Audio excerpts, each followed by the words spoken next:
Hi, guys. Welcome back to Crime Time with Jess. So, it's been a minute since I've been on camera. Quite frankly, I just didn't feel like it. I just didn't feel like going on camera. I just kind of wanted to talk about what I wanted to talk about and I wanted to get off. But what I've noticed, well, first of all, welcome to my apartment. This is my apartment. So, we moved in here the middle of August, I believe. See, I got my Santa up. Don't judge me. Okay, Christmas is coming. I have been Christmas shopping since September because, my aunt used to do that. My aunt used to do that, and I thought she was crazy. But she always provided the greatest Christmases. We had 1,000 gifts, and it was magical. And she always used to tell me, you start your Christmas shopping in September. I've never done it until this year. And let me tell you, it is so less stressful. I don't feel like I'm going to throw out thousands of dollars in December because I'm not. I don't have a reason to. So a lot less stressful, and I'm just really looking forward to Christmas. But I kind of wanted to reconnect with you guys because what I've noticed in my live streams is that, especially when I'm not on camera, people just watch me. Like they don't say anything. There's no comments. They're just gawking at me. And it feels a little awkward sometimes. Like I don't mind the silent viewer. A lot of the time when I listen to stuff on YouTube, I'm not paying attention to what's on my screen. I'm just listening to it because I'm doing other things, the dishes or cleaning up or doing whatever I'm doing. So, but I have noticed me not being on screen makes a little bit of a difference for people. Some people are very visual, and when they don't see you and they just hear you, I think it kind of throws them off a little bit. Plus, you get a better perspective of kind of who I am. Uh, Me talking, seeing my facial movements. I'm a real person, yada, yada, you know? So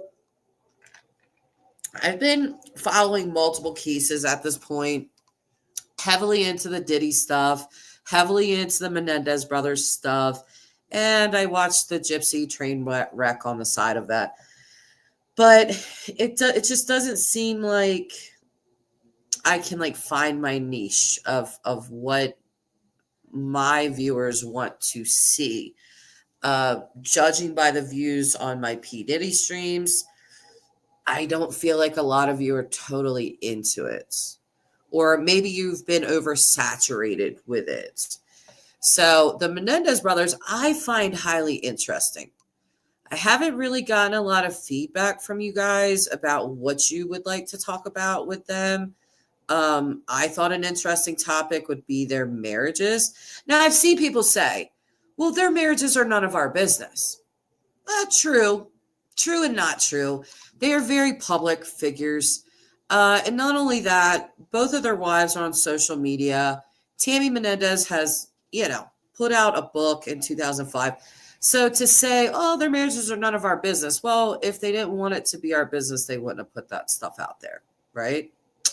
So that's what I'm thinking with that. But I think it's a very interesting topic because it really, I feel like the gypsy effect is going to happen with them. And I hope it doesn't. I hope it doesn't. But it just, the public's so finicky. One day they'll love you, the next day they'll hate you.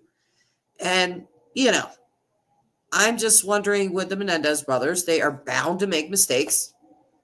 They're bound to do it. They're bound to be human. They are bound to do things that people are not going to like or agree with.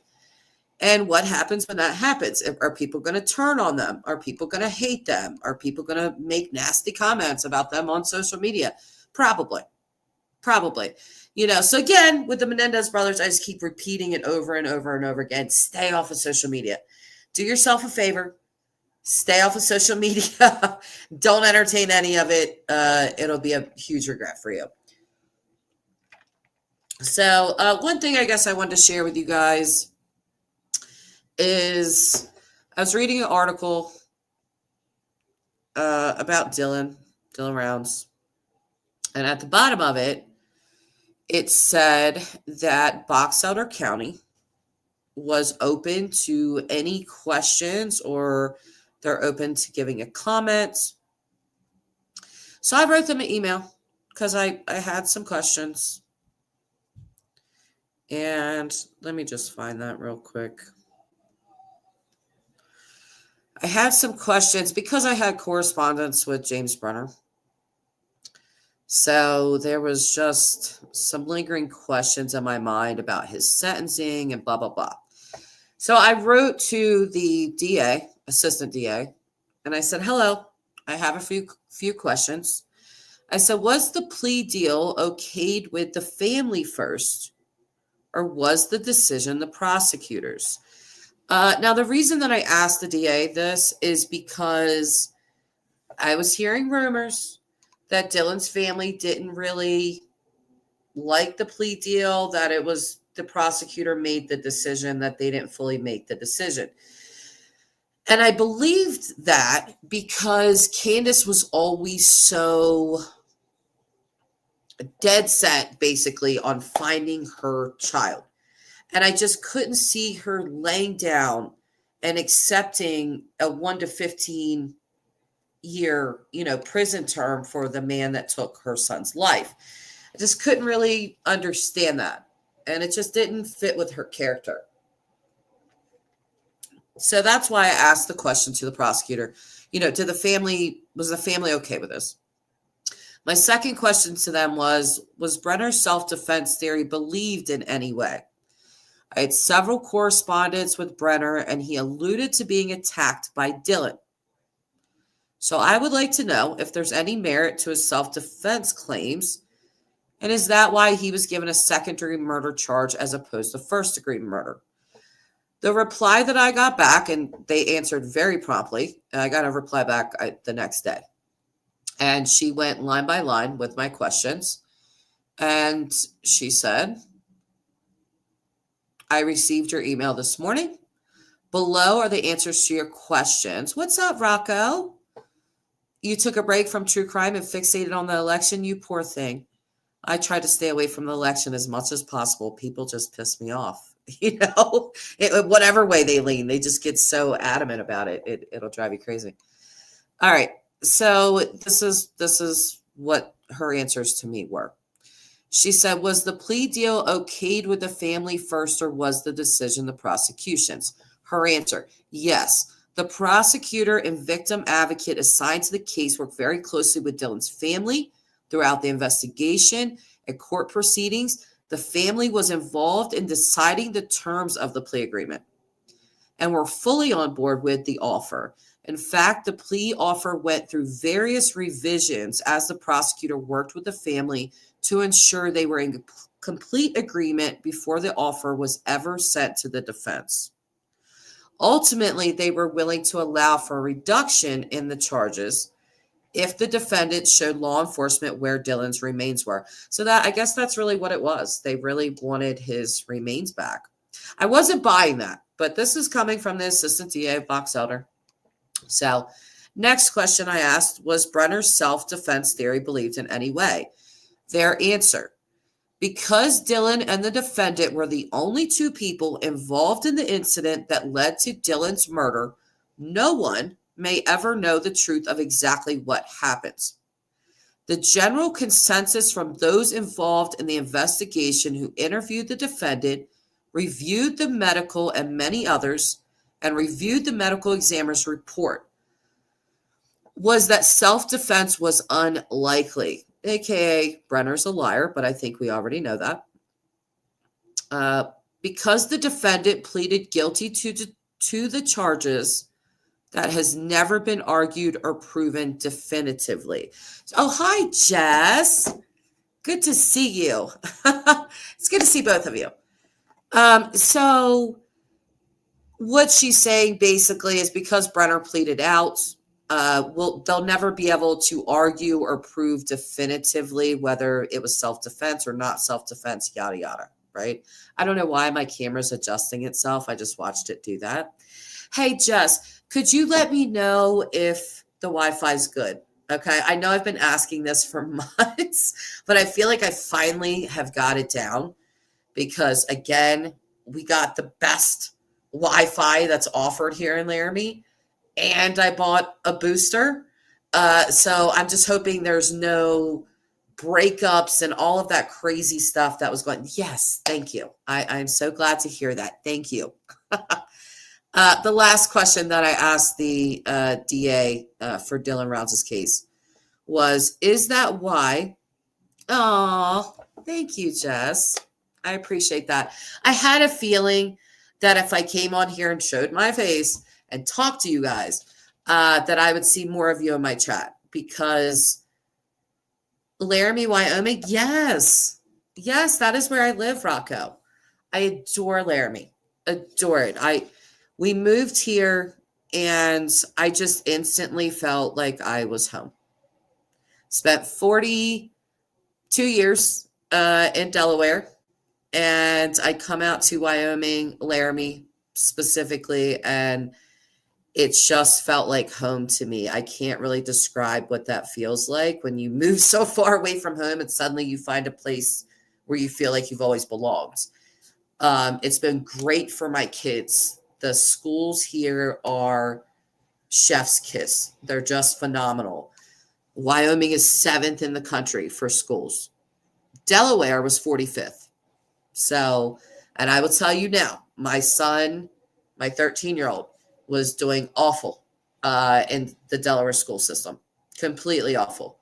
Here in Laramie, he's actually reaching out for math help because in 5th grade, I mean, he just like skipped over math and they passed him anyway. And so it's, to see Jace literally reach out for help is unheard of. That is not something that he does normally. But I remember like his first week or two of school, he came home and said to me, Mom, these kids, like, they care about school. Like they care about it. Jace has always been really highly intelligent.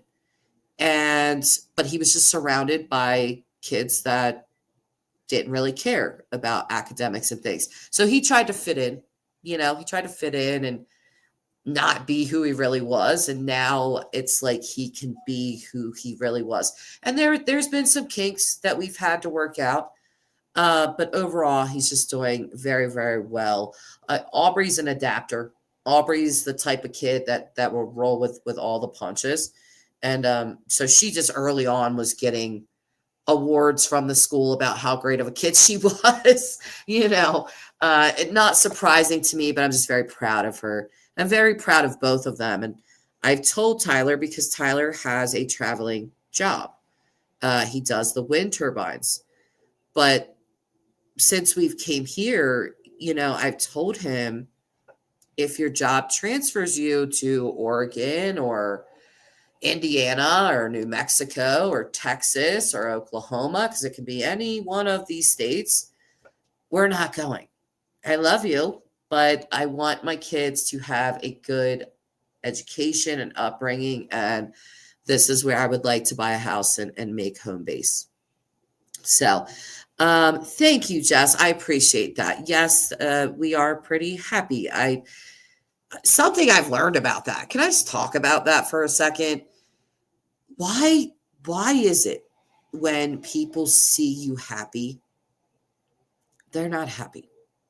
And this lesson took me a really long time to learn. In fact, it took me up until this year to truly understand that. When I was talking to people back at home in Delaware, and I'm telling them all of these positive things, I was telling them because I was happy, and I might get emotional. And if I do, just ignore me. You guys know I'm a little bit of a crier sometimes, but I just haven't been this happy in years, literal years. And, some of them are very happy for me and others were not cheering. And that's been difficult for me. That's been difficult coming to that realization that saying is true. People want to see you do good. They just never want to see you do better than them. And that's been rough for me. That's been a hard lesson for me. But I do want to finish this last question of when I asked the assistant DA in Dylan Rounds' case.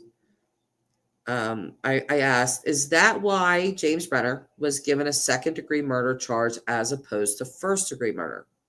Because of his whole self-defense theory and yada yada.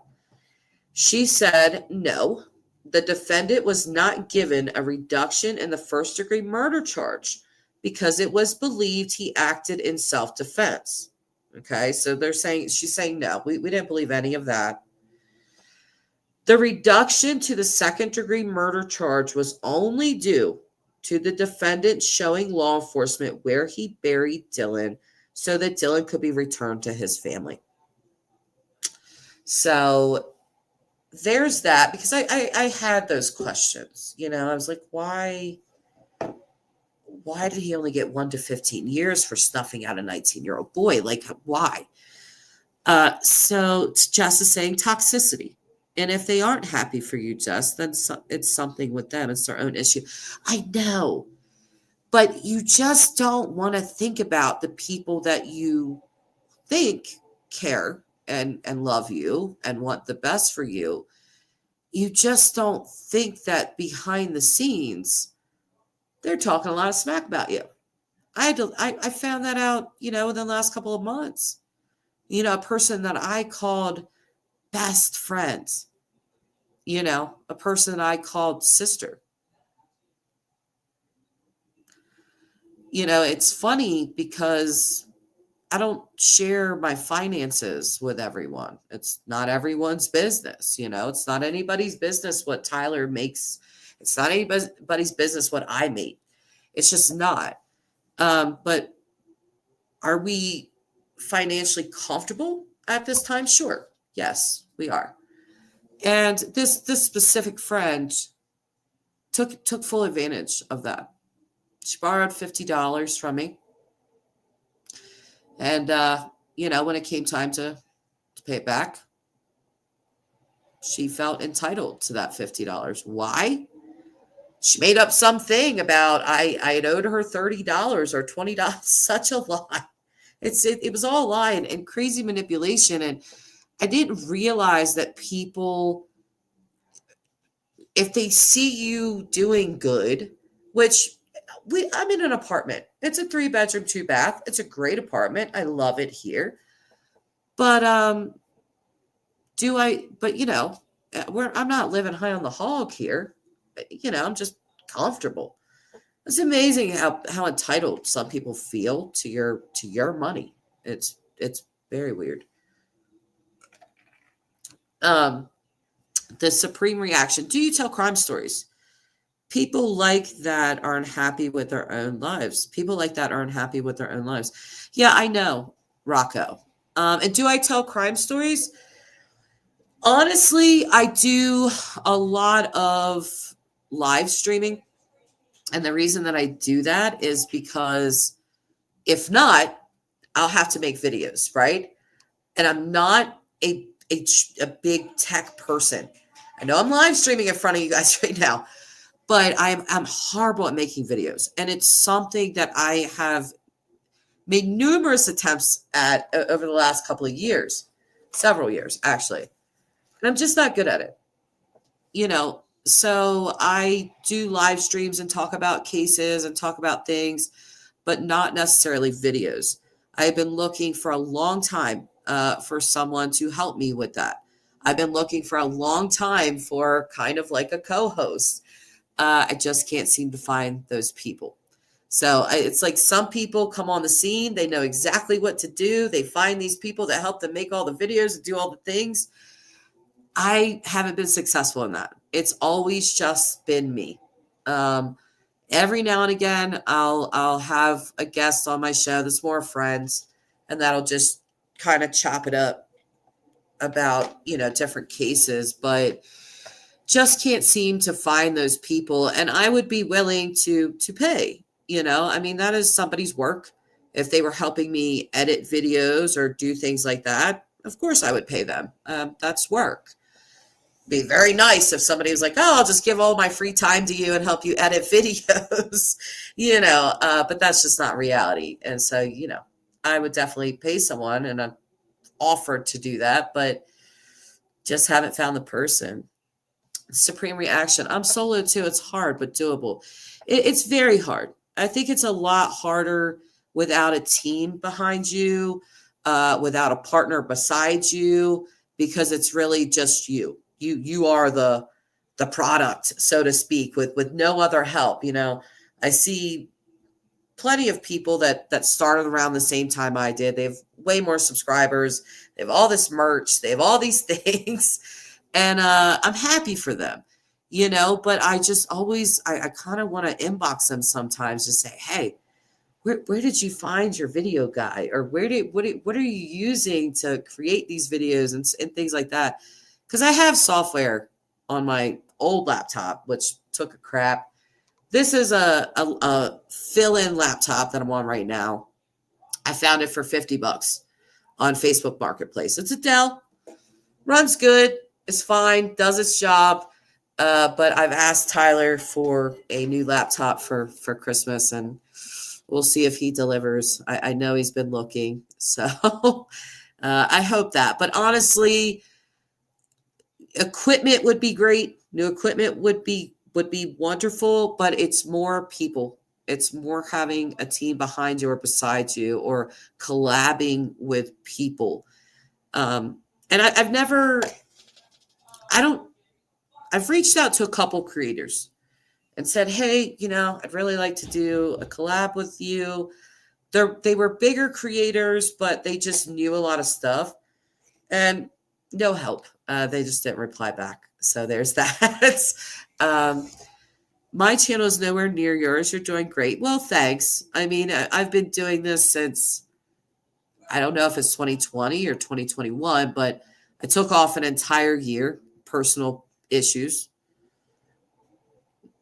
The Supreme Reaction is the name of your channel. Oh, yes. Is that the name of your channel? Thank you, Jess.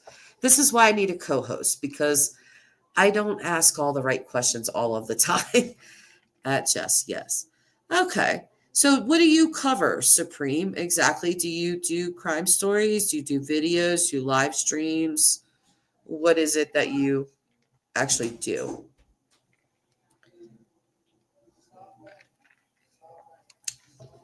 I'll just patiently wait on your answer. Rosie, I'm actually racist.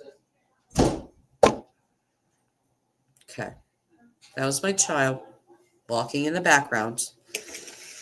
It's Jace, being Jace. So so you do a lot of reaction videos? Yeah. Crime mostly. Yeah, same with me.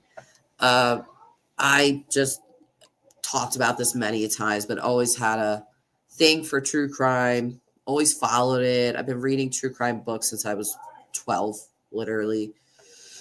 And went to school for behavioral science, went to school for criminal justice. And, I just, I didn't finish my degrees, which is one of my greatest regrets in life, and that I intend to change. But I've been, what's up, children? Okay, well, I'm not actually doing a true crime live stream, so if you guys want to pop in and say hi. They always want to say hi. What it do, Chad? Okay, hold on. Watch.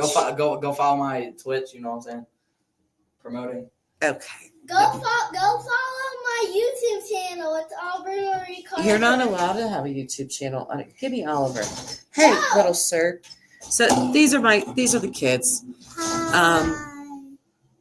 Yeah, I've been playing Call of Duty in there. I've just been screaming my head off. Yeah, listen, you've been really over the top with your. Like that game's horrible. Hi, Facing Reality. So because again, I'm not doing a true crime stream at this moment. They're allowed to be on here. What are you yapping about this time? Just doing an open discussion, trying to reconnect with my subscribers, because I haven't shown my face. The Supreme Reaction is saying COD is great. Yeah. Well, he just got a brand new Xbox. What did I buy you, son? The Xbox Series X. Xbox Series X. I have that. So he just got that. He's playing COD. This is the newest member to our family. This is Mr. Oliver. Okay, let me hide this comment. Cat. This is Mr. Oliver. So let me tell you guys a little story about Mr. Oliver. Jose, I'm back. Jose, I'm We- actually like racist. My boss called me. Here, take him. He does not want to be held by me at this moment. But my boss had called me up and said, listen, we found a stray kitten running around the hotel. Do you want it? And I said, are you kidding me? Aubrey's been wanting a cat forever. So I surprised her. I took her to my job. I walked her in. I didn't tell her why we were there. Just told her we were there for a surprise. And my boss lifts back a blanket on a little Ex-boss. laundry basket that we had, or she had him in. And Aubrey just instantly became a cat mom. But what's funny is Aubrey just assumed that this cat was a girl and named her Rosie. She was so tiny, gobsmack, very tiny. So tiny that we could not tell her gender. Nothing was down there at that point. So How old is it? well, we don't know how old it is. I'm going to guesstimate around 7 weeks, maybe 8 weeks or so. 6 or 7. 6 or 7, Aubrey's guessing. But was it last week? No, not I- even last week. No. Last week that we found his. I don't think they saw Twig me and with my berries? hair- I don't think they saw me with my haircut. A week or Saturday. It was Saturday? Yes. Okay, she remembers the day that she found out her cat was not a girl. Okay. Tyler had flipped him over and he goes, I think this is a boy. And we could very clearly see that he was a boy. So Aubrey renamed him. He is not Rosie any longer. His name is Oliver Marie, which is also Marie's my middle name and her middle name. Your son So- coughs like Because I have your a son son coughs now. like an iPad kid. I got a son early. I'm clip farming. Yeah, you gotta go. Like you're bugging and you need to go play your game because No. you're trying to hijack my stream right now. How?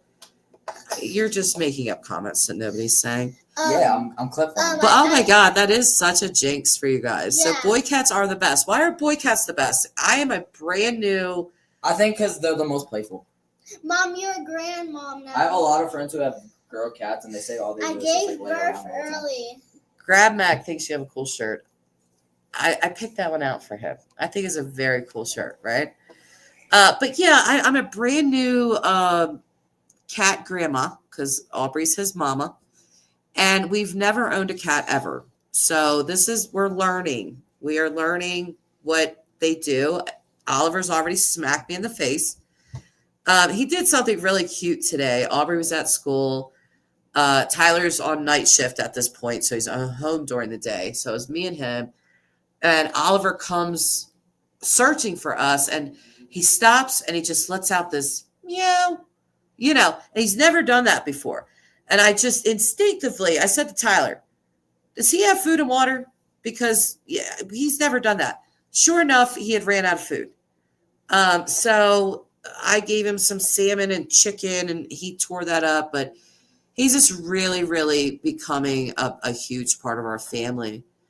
Rocco's saying no milk for the kitty. No, I have not fed him milk. I have been watching a lot of videos. Been watching a lot of videos on how to care for a cat, how to, so no milk. I have done no milk. We do just water. Let me see his little water container, Ups.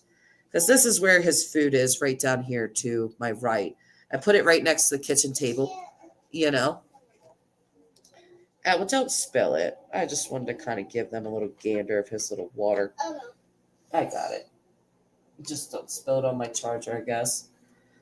But this is his like his little water tray. And then he's got one identical to this with his food in it.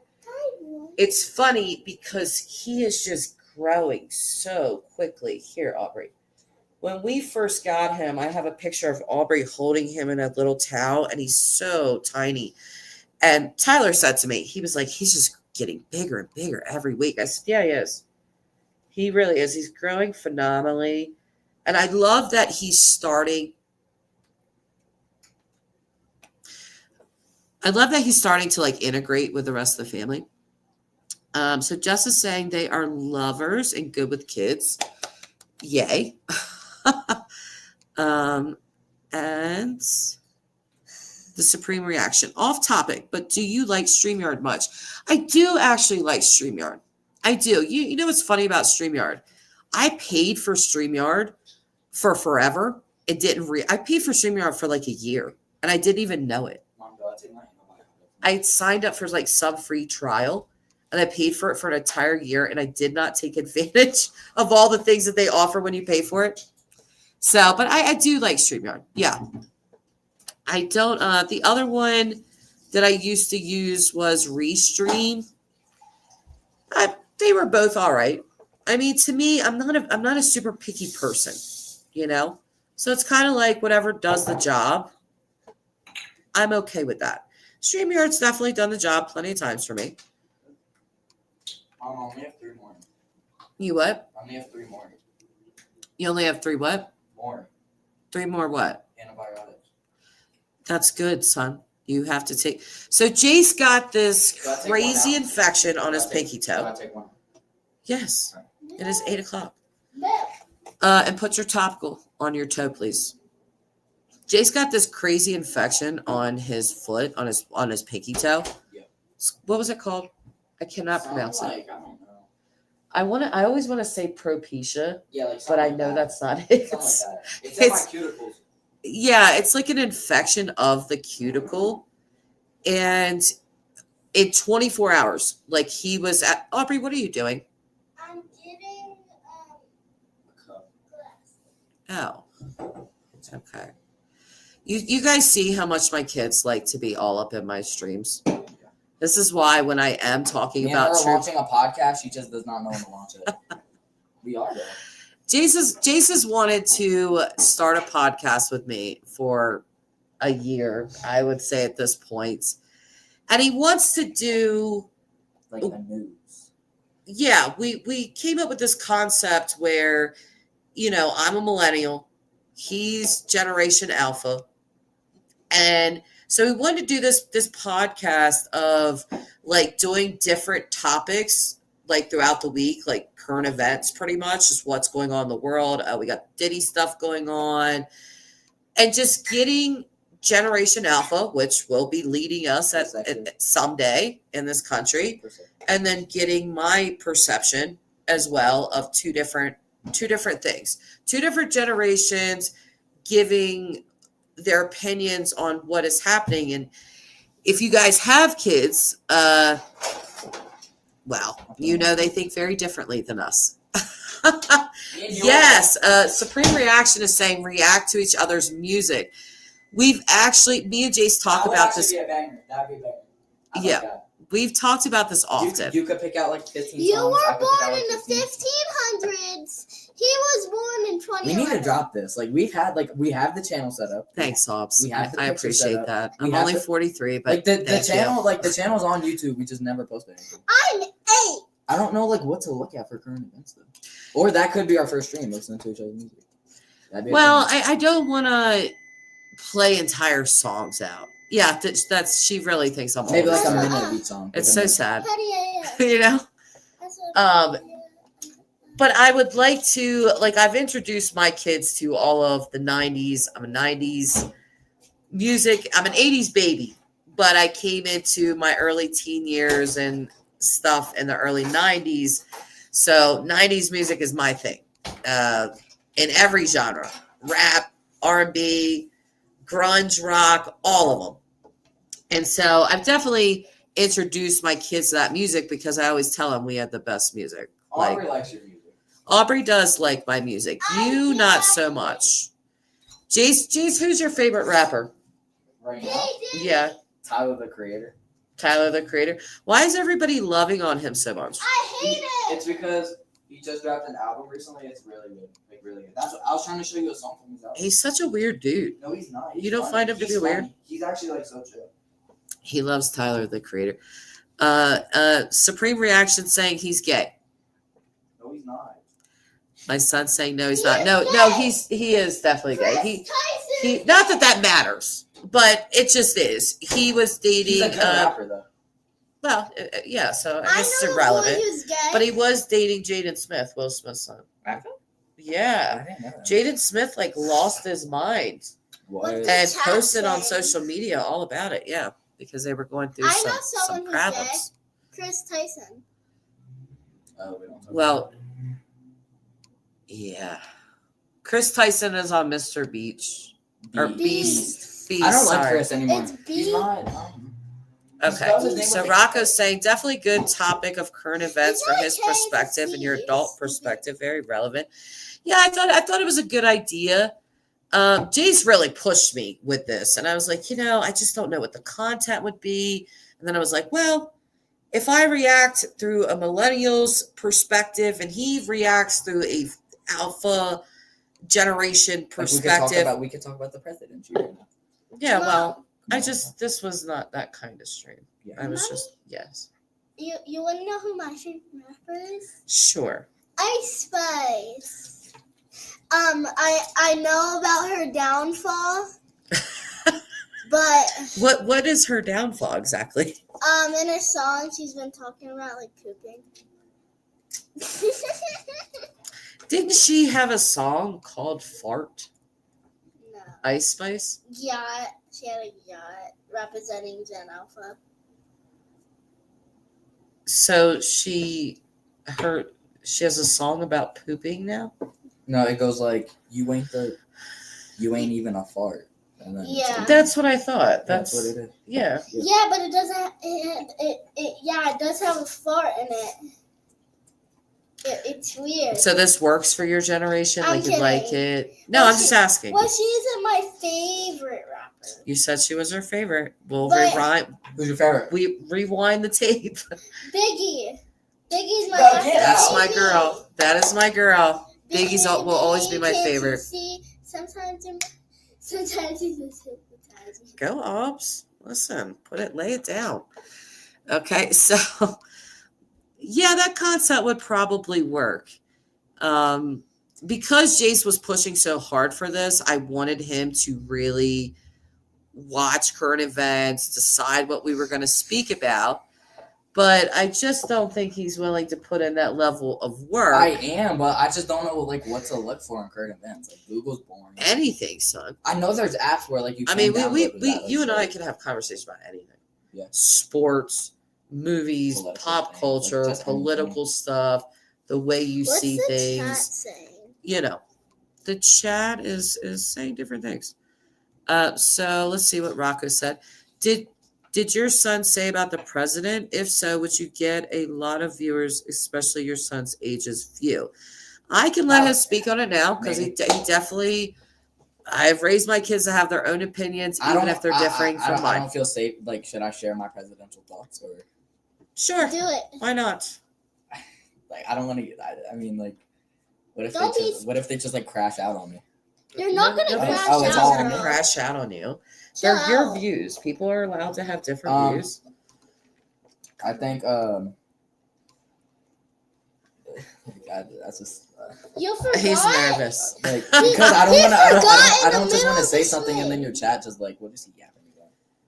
Well, listen. This is from your perspective. You're a 13-year-old. Your generation will run this country one day. One day. So hearing how you guys are viewing what is happening now is interesting to us. So, what do you think about the election? I don't think anybody's going to crash out on you. I think it's great that Trump won the election Okay. because he like brought down taxes. Like he's like the first president. Like he's the president that brought down taxes the most out of every single president. I'm eating, Mom. I know, but you And- wanted to give your view, so there you go. And Kamala at her rally, she said, "You're at the wrong rally," which You're at the wrong rally for what? when they said Jesus is Lord and they were yelling out. So you really took offense when she said that. Yes. Because Okay. because our country, our national anthem literally, I mean not our national anthem, our Pledge of Allegiance says, A pledge of allegiance to the flag of the United States of America and and to the republic for which it stands, one nation, nation, under God. indivisible, with liberty and justice for all. Yeah, so that's, yeah. So that's your feelings. And I respect your point of view. Can I talk about it? You want to talk about it? Yeah. I Okay. know a lot about This it. is the lower end of Generation Alpha, Bang, Aubrey. So you can come over here and you can speak your Oliver, why piece are if you you tearing want my to. mom's jacket? What? Oliver, don't. He's playing. All right, you can go ahead. What do you think about the election? Yeah, she's getting me canceled.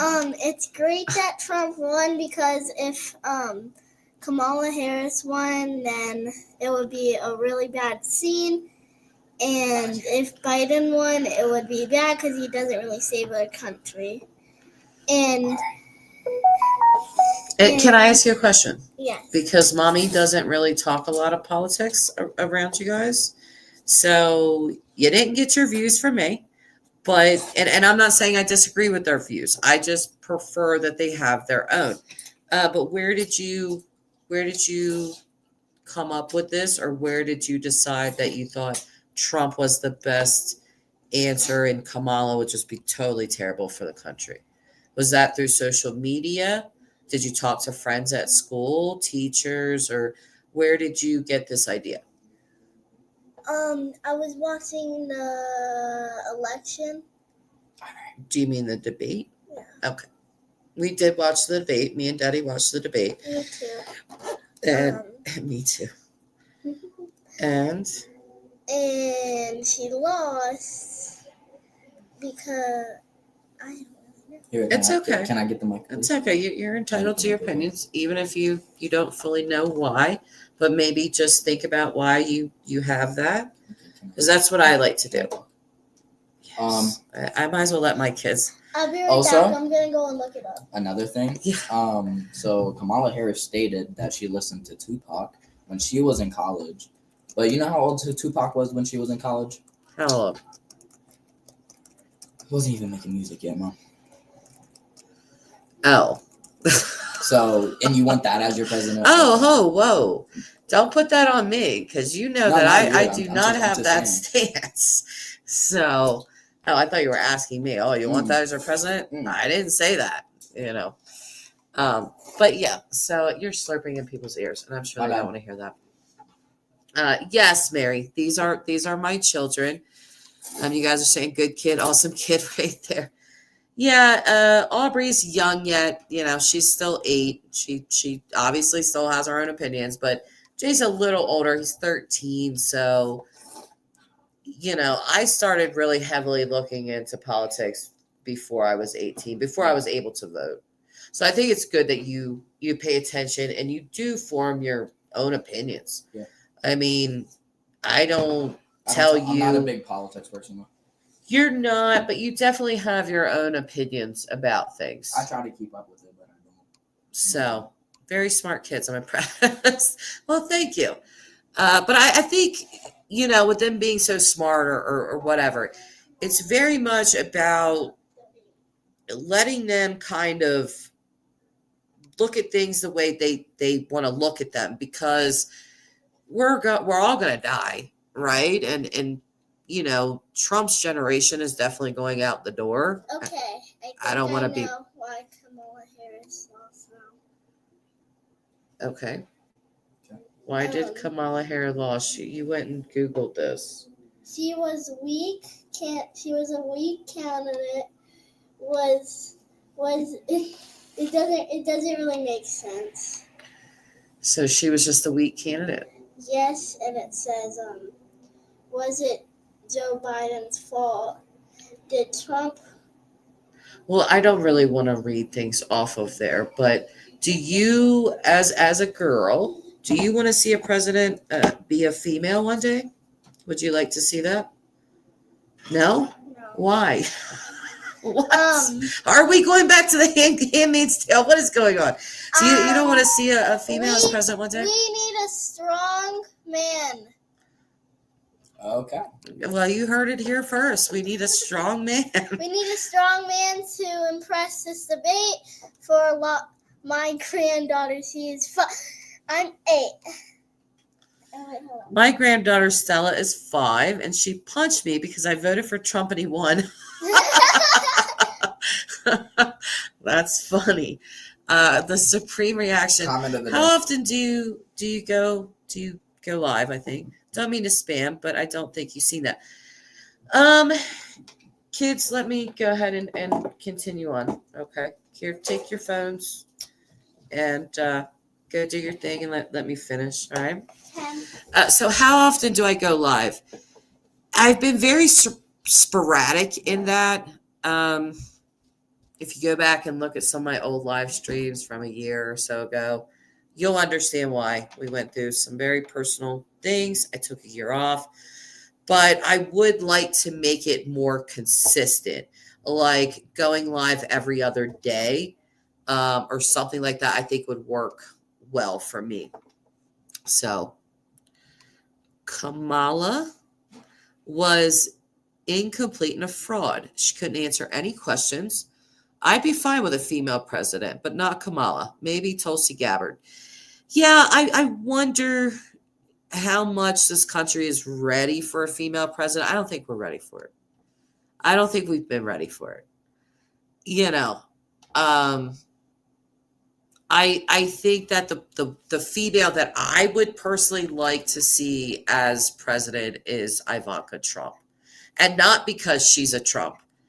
I've watched interviews. There's this really good interview with Ivanka Trump and Lex Friedman. If you guys don't know who Lex Friedman is, look him up on YouTube. He has sit-down interviews with very high-profile people from left and the right and all of that. But I loved Ivanka's interview. She's just highly intelligent. She's a very, in my opinion, a very good person. If she ran for office, I would vote for Ivanka, to be honest with you. Rocco is saying, I met Kamala. Am I saying her name right? Kamala, or is it Kamala? Kamala. Okay. Was incompetent, not incomplete. Okay. Tulsi Gabbard. Yeah. I see a lot of people throwing her name around, but I don't know. I think that a female president, our first female president of this country, this is my opinion. I think they're going to have to damn near be perfect. You guys are probably not going to agree with me here, and it's okay. But there is a lot of misogyny. You know, for example, I have to laugh at this because a lot of Muslim Americans pushed to vote for Trump. And I know they were voting out of misogyny. You know, Islam is a very patriarchal religion, like most religions, but they're very patriarchal. And, you know, so Dearborn, Michigan, they're really pushing each other to vote for Trump. And then they did.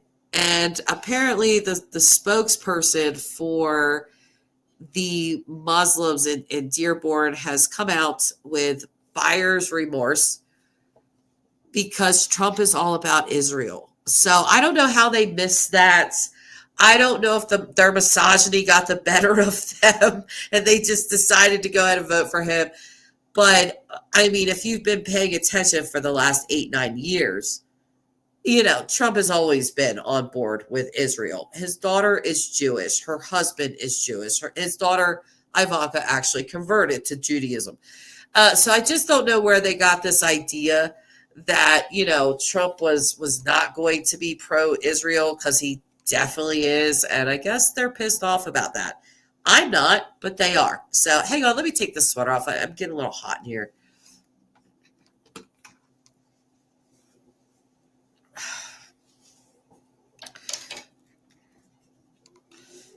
My hair's getting all crazy. Necklace all crazy. I kind of, the supreme reaction, why don't you email me? Can you give me advice on getting a sub count like yours? If I'm being honest with you, the supreme reaction, I'd love to know your name so I can just call you that, but maybe you could just email me that. But either way, I I just did it on my own. I mean, there's really nothing fancy to it.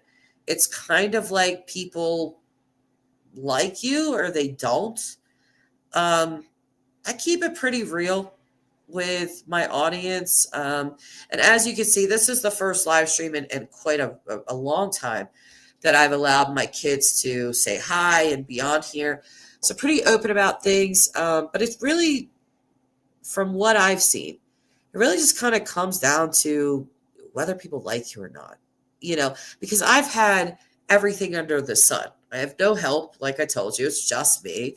I've had terrible equipment, I've had terrible Wi-Fi, but there I have longtime subscribers like Jess who just stick with me, and I appreciate that. They like me, I guess. So, how often do I upload? Well, I don't really upload. I usually do live streams. So, videos are, again, I'm looking for a tech person that would help me edit videos and do things like that, because I have a million, what I think are great ideas up in this noggin of mine. But I just can't put them into video because I'm terrible at tech. I mean, I've tried, and I don't think I've done a horrible job, but it takes me an extremely long amount of time to edit like a 15-minute video. It's like it takes hours to do that because I'm just not that great. How often do I live stream? It depends. When I took a year off in 2023, 2022 going into 2023, major personal issues happening in my life. So I took that time off. Since then, we moved to Wyoming. I was working a lot. So I would just kind of live stream when I could. Now I want to fully throw myself back into my channel. But I want to do it a different way. Again, I want a co-host. I want somebody to work with. I want someone to bounce ideas off of. I want a tech guy. And again, I'm not afraid to pay. Now, if you're my co-host or you come on a lot, I would want to split things 50-50. I feel like that's fair.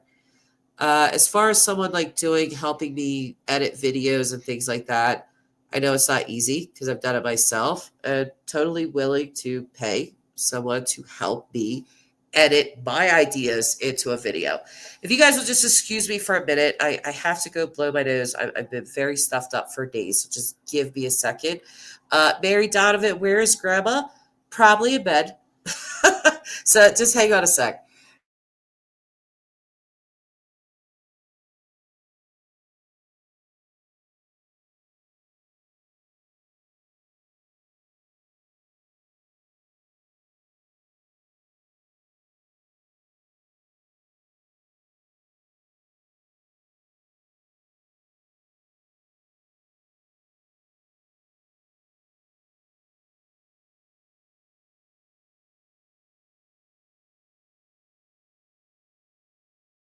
Oh, I'm muted. Okay, I'm back. So, Hugh Janus. Wow. What are you wowing about that I kind of just live stream when I can or when I want to? Again, I would like to get on a much stricter schedule with that, and it's a really good time for me to do that. So I'm really looking at the supreme reaction here. Would you like to collab? Would you like to do something like that? Since you're very interested in true crime, as I am, yeah, Mary Donovan, just as real as it gets. We need you on more. Oh, thank you, Mary. I appreciate that. I always get those type of compliments. Huge anus. What? Who's huge anus? Okay, maybe you're seeing someone I'm not, Supreme. Huge anus. Did somebody say that? I didn't see that. We could. What do you have in mind? Well, I'm trying to find a case that kind of resonates with my viewers because it doesn't seem like what I'm currently interested in, they are.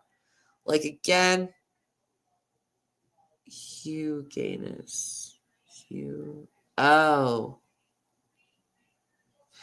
Oh, I see. I see. You're talking about his name. But yeah, like I said, I'm really into the Menendez case happening right now because it's a moving case. You know, they're about to hear a hearing. If they get out, first time they'll be out in 35 years.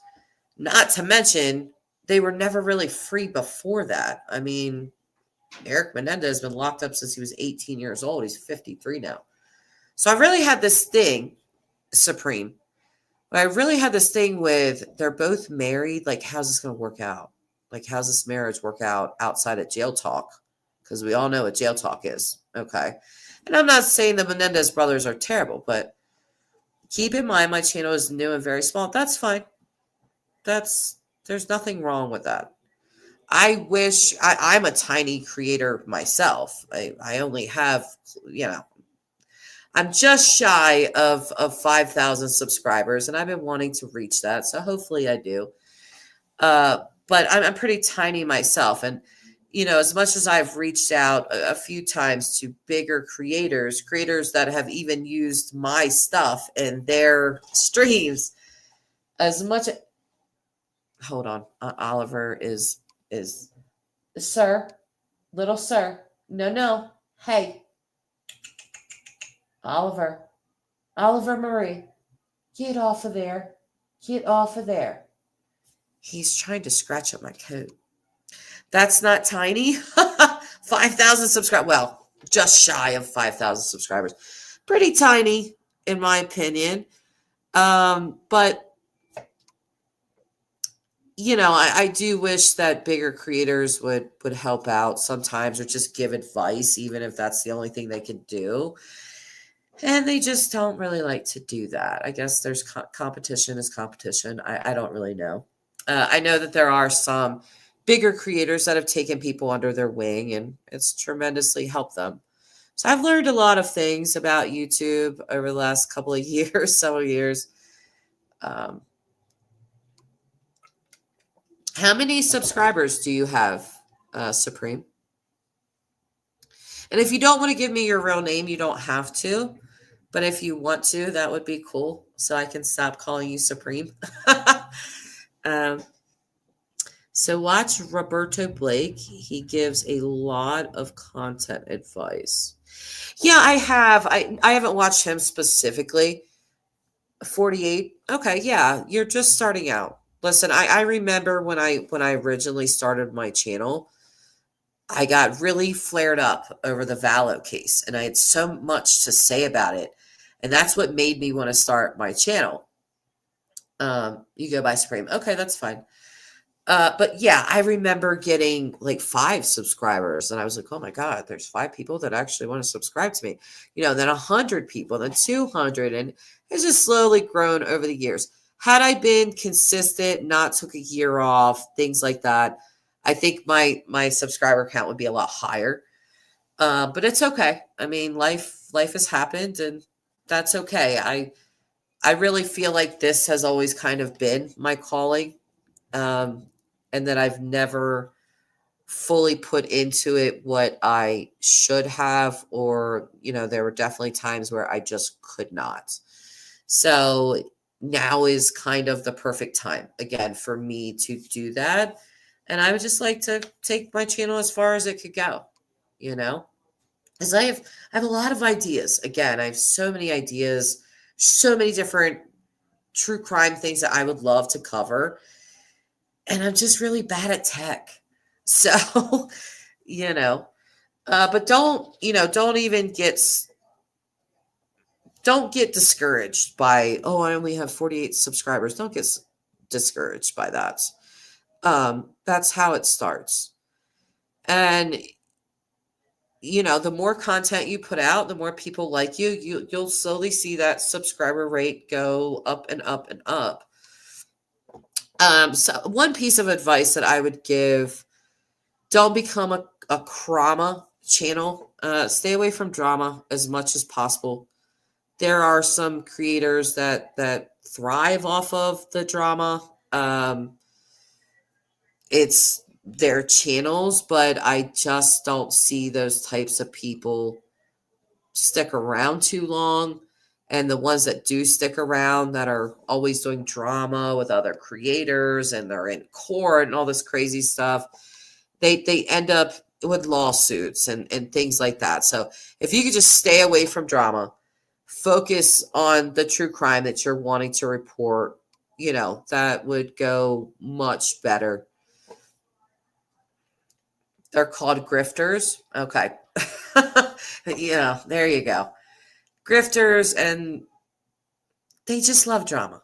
They literally love it and they thrive off of it. I don't thrive off of stuff like that. Just what good is it for you mentally?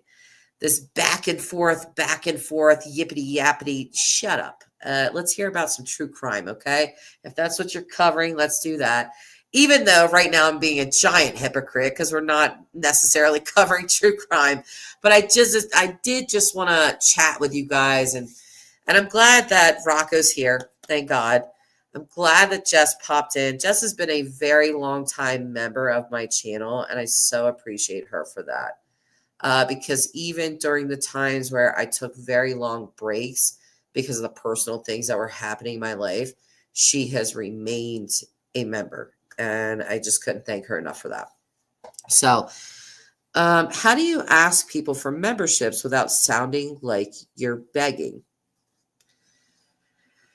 Well, you could just sort of mention it, that you offer memberships on your channel. There's actually a lot of people that do memberships, but they don't really do exclusive content for their members. It's more of like a way of that for them just to support you.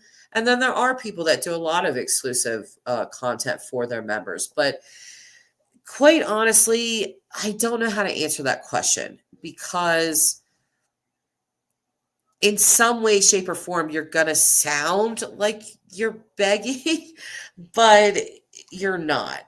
I would love for people to become members of my channel. It's the ultimate way to support me and support my channel. But I don't throw it into every live stream. I don't ask people to do that every live stream. I don't ask people to send me cash apps. Some people do, and they rake in a bunch of money. But eventually they fall because just like Rocco said, they're grifters. People will see that and they don't like it, So it's just, I feel like I've gotten super chats and I've gotten cash apps for, some of my streams. Always greatly appreciated. And especially when it just comes out of nowhere, where you're not asking for that or anything like that. Someone just appreciates what you've done and they go out of their way to do that. It's very kind. And it goes a long way. So yeah, there's definitely a balancing act. I mean, honestly, I feel like if you don't have a passion for true crime in and of itself, then just stay away from it. Follow your passion. This is my passion. So I think, me covering true crime, I think people just kind of can tell that I'm not doing this because I want all your money. I want you to just pay me for talking about true crime. It's not that. It's a passion that has turned into something that can make money, which is nice. I don't make a crap ton of money off of YouTube or anything like that. I wish I did. Of course I did. Of course I do, but I don't. But it's okay because it's still my passion. And I feel like the more time I put into it, that maybe one day, yeah, I'll make enough money where I won't have to work an outside job, that I could just sit here with you guys and give you all the true crime stuff. And that would be a dream for me. They say that when you follow your passions, that you never work a day in your life. And I feel like that's very true. So, Supreme, I'm going to give you a story. It's been covered before, but it's crazy. Hold on, I'll grab it. Supreme, do you want to come up here? I'll send you a link, and you can come up here on StreamYard and you can tell the story if you so choose. Because I could use a smoke break, if I'm being very honest. And I'll still listen to what you're saying on my phone. But if you want to come up, I would love to have you up and sort of meet you formally.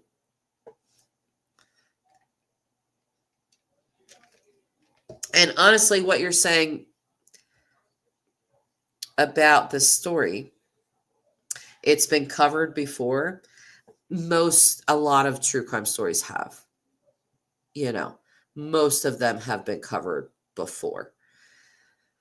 But there's things like the Menendez case where, in the 90s, I mean, this was everywhere. Everyone knew all about every last thing there was to know.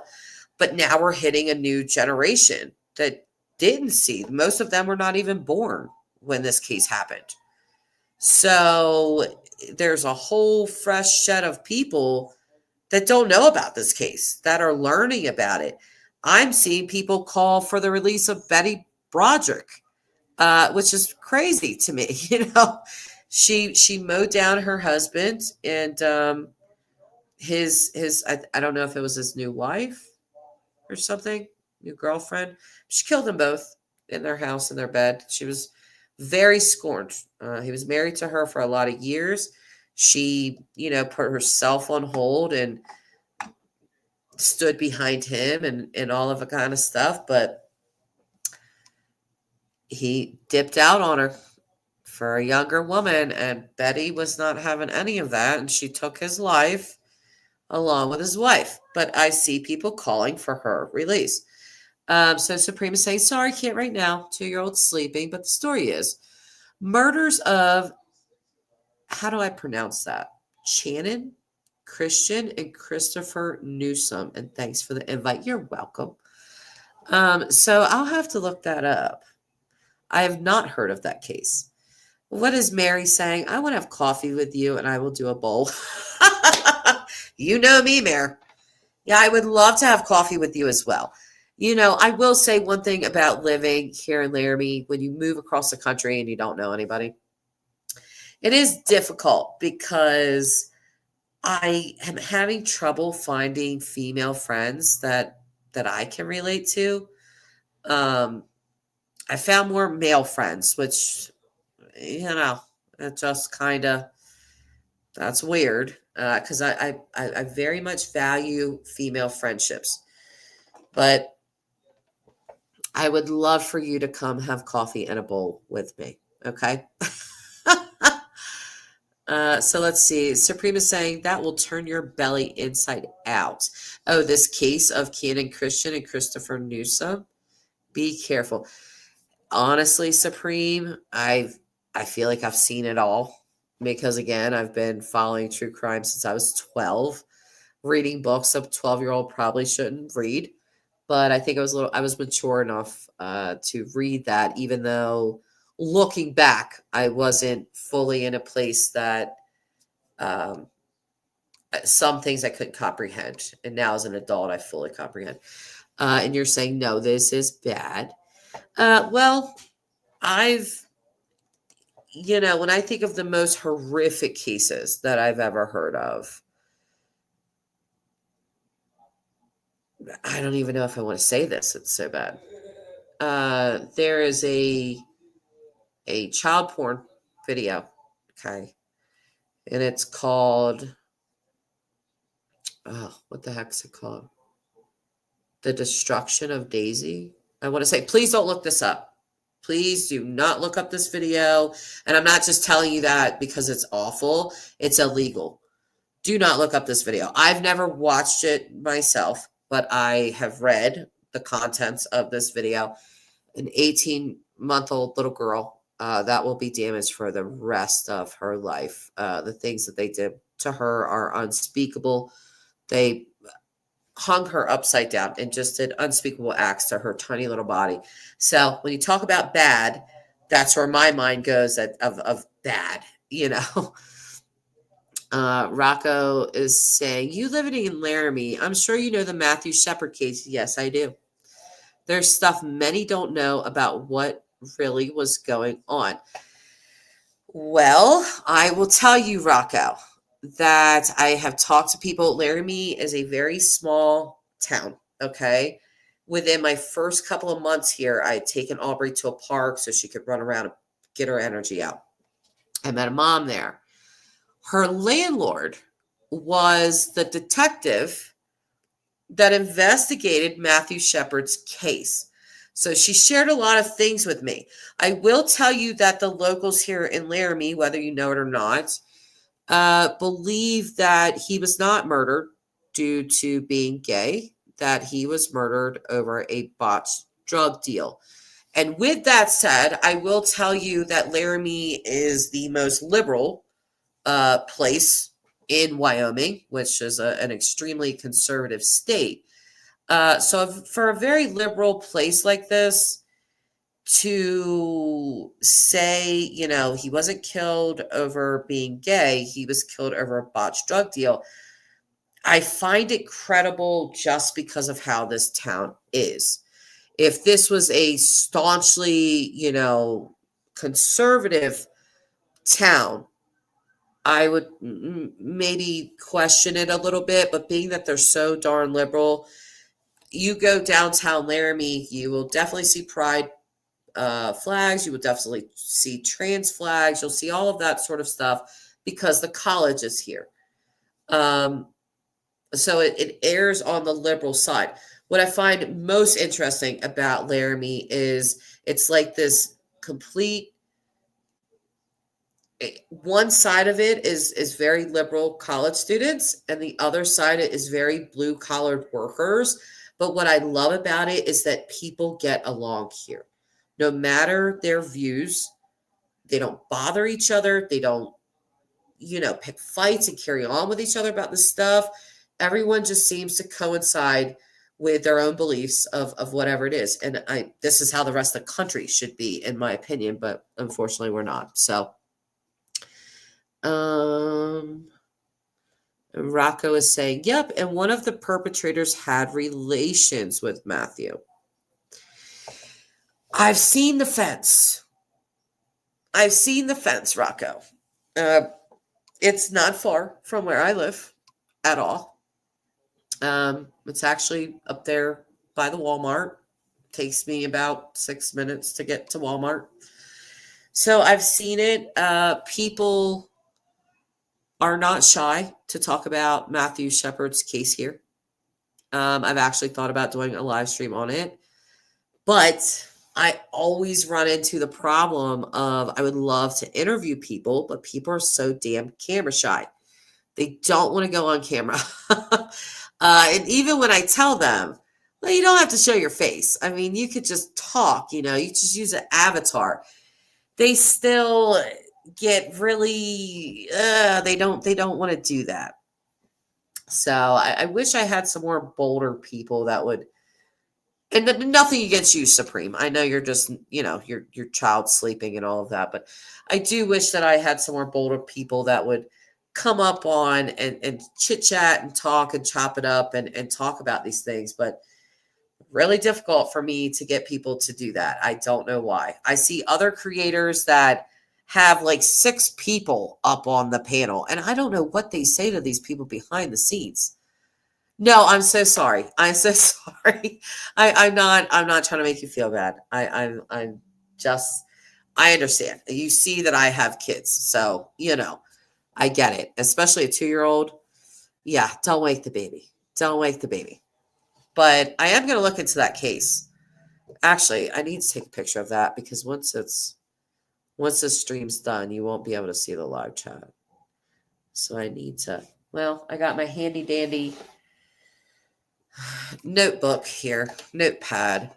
This is what I do when I really want to like write a script being what I want to say in a live stream. This is what I use. well, this is my personal stuff, but this has nothing to do with true crime. This was all about the games on Sunday and who I was picking and not picking. And I lost. So, but I do love my sports betting. But I want to write down that case. Okay. So you said it was Shannon. I guess that's how you pronounce it. Shannon Christian. I'm surprised I've never heard of this, but always something to learn. I just watched the Martha Stewart. Listen, you guys, because I think you guys are a little bit of Trump lovers. I think you and my son all made that clear, right? So if you guys want to watch something, oh, well, happy birthday. Happy birthday. If you guys have not watched the Martha Stewart documentary on Netflix, please watch that. Please watch it. Because I had no idea that James Comey, if you guys remember, him and Trump had a whole thing. Trump kind of went at him and James Comey went into retirement, right? And that's just a really short little version of that. But Martha Stewart, James Comey put her in jail for nothing. Colleen! Yay. Oh, you just looked up the case, Mary Donovan. So Tennessee, oh Lord, Supreme. This is probably why. I got some trauma with Tennessee when it comes to cases, okay? I love Tennessee, the state, love Pigeon Forge, love Gatlinburg, love those places. But when it comes to true crime in Tennessee, don't like it. They don't do the best job, if I'm being honest here. So, no, you're fine, Colleen. So Colleen is a long-time subscriber of mine. She's been an extremely loyal wrench. Even when there's two people in the chat, Colleen will be there. And I've missed her. I haven't seen her in the last several live streams, but I'm always happy to see you, Colleen.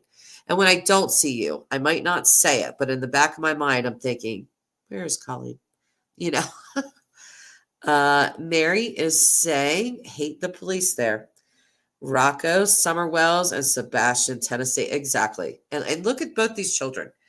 I went to, if you guys scroll down far enough in my lives or videos, or actually, no, I think I have a Summer Wells playlist.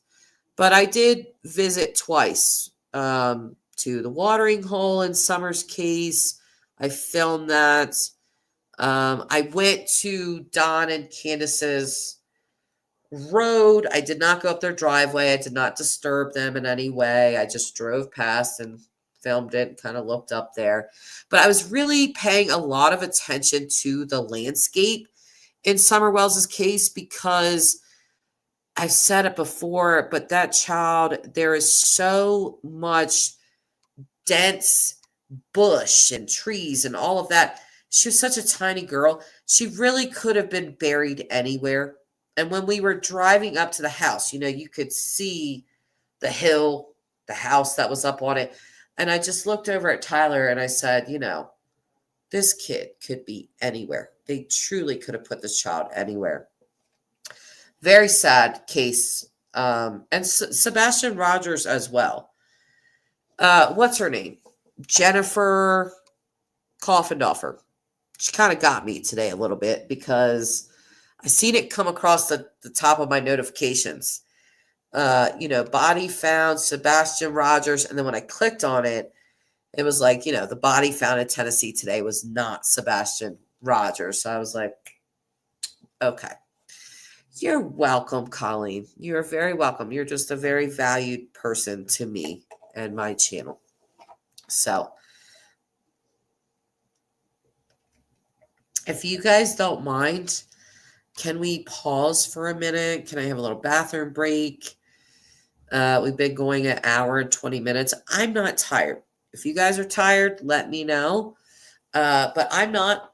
I could still chitter chatter. Did Supreme leave us and I missed that? Oh, he did say good night. Okay. Well, Supreme, if you're still watching by chance, my email is in the description if you want to email me. And I've put my phone number up plenty of times on this channel. So Mary is saying, how could Summer get so far away so fast that she didn't hear Candace yelling for her? I don't believe she did, Mary. I don't believe she did. Okay. The last person to lay eyes upon her, from what we know, is Candace Wells. And Don Wells, what parents? Rocco saying, go and smoke. I'm baby. Thank you. I wasn't going to say it, Rocco, but thank you. Okay. I do need a bathroom break. But, and Don Wells, what kind of parents whose child is missing goes to Utah and has like a little memorial for their missing, not confirmed dead child, but missing child. But they have a memorial. They had the memorial because they know she's gone. Okay. I've done readings on them and stuff like that. They know what happened to her. They absolutely know. I don't know what's up with the TBI. I don't know what's up with Tennessee. I feel like those two should have been in jail a long effing time ago. And they're not. And it's pretty disgusting to me that they're just living their lives without their kids, but they're just still together. I mean, if Tyler and I lost the children, I would say we are in such a terrible place that there's no reason for us to be together. We can't even keep our kids with us. But that's not Don and Candace, So, all right, I'm going to take just a little break. And you guys can talk amongst yourselves. I will be right back.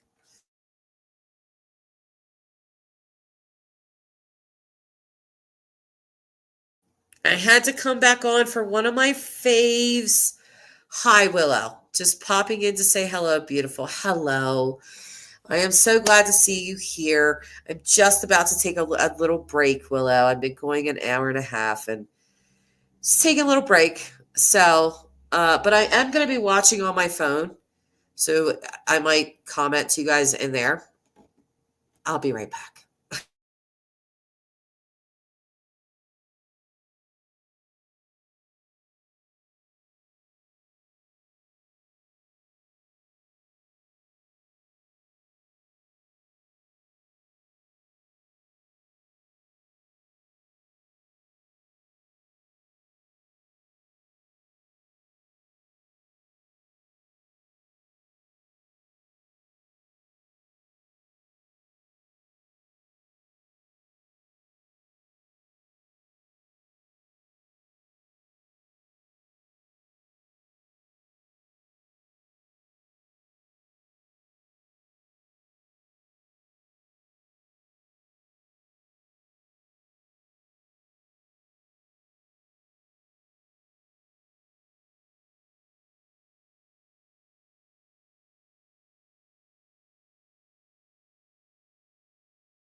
We're not getting Dairy Queen. Daddy wants Papa John's. Listen, I'm on a live. No, he said he's fine with it. Well, he can come out here and do that. So, okay, sorry guys. Took a minimal break there. But Jess, I have subscribed to you for at least 4 years. I only turned you off once when I couldn't take that guy from Florida, the PI, anymore. That was Jim Terry. Yes. And many, many people felt the way that you did. And I'll be very clear with this, okay?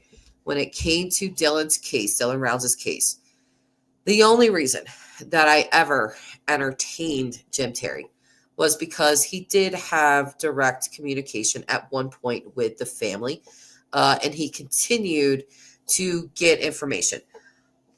Quite frankly, and you know, Jim's a narcissist, he admits it, I always had more information than him.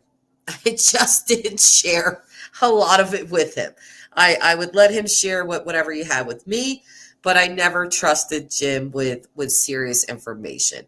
So there's information to this day that I've never released, and there's no reason to, because the case is over.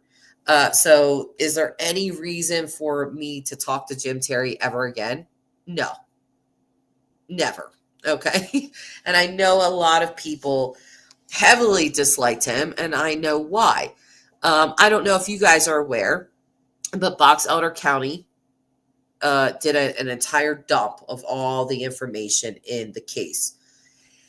And I've looked through all of the pictures they've taken. I have not looked at all of the files, but there are a couple on there. Jim Terry talking to Justin Rounds. They've released those. Is he still around? I'm not sure about YouTube. I know he doesn't. I don't believe he has a channel on YouTube anymore. I believe he was kicked off, along with Salty Pancakes and the rest of those drama-filled people that really went for the shock value in Dylan's case, and they never cared about Dylan. You know, they never truly cared about that this was a real person whose life had been taken. They were just so much more interested in just the shock of it all. You know, oh, Dylan's gay and Kurt Wadsworth does this and that, blah, blah, blah. That's what they put out to their audience, and people latched onto it. And it really just kind of pissed me off, to be honest, because Dylan was not killed because of anything sexual. He was not murdered because him and Kurt potentially had this relationship that has never been verified. Never. And so it just, him, if he was gay, which we'll never know, he is deceased. He was murdered. It is completely irrelevant to the case because it has nothing to do with the reason that he was murdered. Mary saying you put your heart into Dylan's case. I really did. And I'll tell you, Mary, that I still to this day talk to the detective about Dylan's case. We still go over stuff to this day. I just talked to him a couple days ago, you know, and we just still talk about these things. When I had reached out to the assistant DA to get some questions, because they said they were open to it, you know, I did. And I think for the detective and I, we would just love to know truly why James Brenner took Dylan's life, because he didn't have to. But sometimes there's just bad people. There's just evil people, and there's no rhyme or reason for it. There may be things that happened in their childhoods and things like that to create this type of monster, but I don't know that we'll ever know the full truth. What we do know is that Dylan was murdered, and he should have never been murdered. So I'm glad that James Brenner got 1 to 15 years for Dylan's death. He also got 1 to 15 years for the guns. So a total of 30 years, with the judge's recommendation that he never be paroled. I hope and believe that James Brenner will die in prison, as he should. I don't think that you should be able to snuff out a 19-year-old young man's life for whatever grievances you had with him. But you shouldn't be able to do that and then walk away from, prison or any type of punishment. So he got a total of 1 to 30 years for Dylan. And exactly, Mary, if this man ever watched Friday, you ever seen the movie Friday, where the dad says, leave the guns alone, use these, and you live to fight another day. I think James Brenner absolutely wanted to execute Dylan. The detective and I have just talked about this a gazillion times, but in his correspondences with me, he just didn't have any remorse, and the prosecutors have said the same. His correspondence with me, I didn't get any remorse from him. It was more I did this. Zero tolerance for somebody that comes at me, and now I'm just going to have to do my time. But there's something about Brenner that he feels extremely justified in what he did to Dylan. Why? I don't know why. Because murder, you can never justify it. Unless there are a few exceptions. If you are literally in a fight for your life and you kill the person coming at you, that is self-defense. If somebody has done something egregious to your child, they're in danger. You do something to that person, I am not going to sit in judgment of you. Other than that, did Brenner have to kill Dylan Rounds? Absolutely not. Absolutely not. And when you read the report and you see where Dylan was killed, he was really killed execution style. There's pictures of Brenner. And there's one picture that kind of haunts me that I really particularly hate. And it's the pictures from Dylan's phone. Because we all know that Dylan's phone was capturing pictures, still pictures, one after another. Boop, boop, boop, boop, boop, boop, boop, of Brenner. And in one of these pictures, he's got blood all over him. He's looking down. You could tell he just kind of has Dylan's phone laying there. And he's smiling. He has a smirk on his face. It is a smile, almost a look of satisfaction. Like, I took this a-hole kid out that I hate. And it's evil. It's evil. And he is exactly where he belongs. I think my heart would be truly devastated if my 19-year-old son was murdered and someone got 1 to 15 years. I mean, that's longer, or that's shorter than Dylan even lived. So I'm never going to be okay with his sentencing. But speaking of that, do any of you guys follow the Gypsy Rose Blanchard saga? Yes, Colleen. What an a-hole, right? Because he definitely is. Mary, you love Friday? Me too. This is what this world has come to. Absolutely. Absolutely. Do you guys follow any of the Gypsy Rose? Do you know anything about her case? Do you know the basics? Anything like that? Because, talking about speculation and rumor online, her case definitely comes to mind. Because I'm currently watching.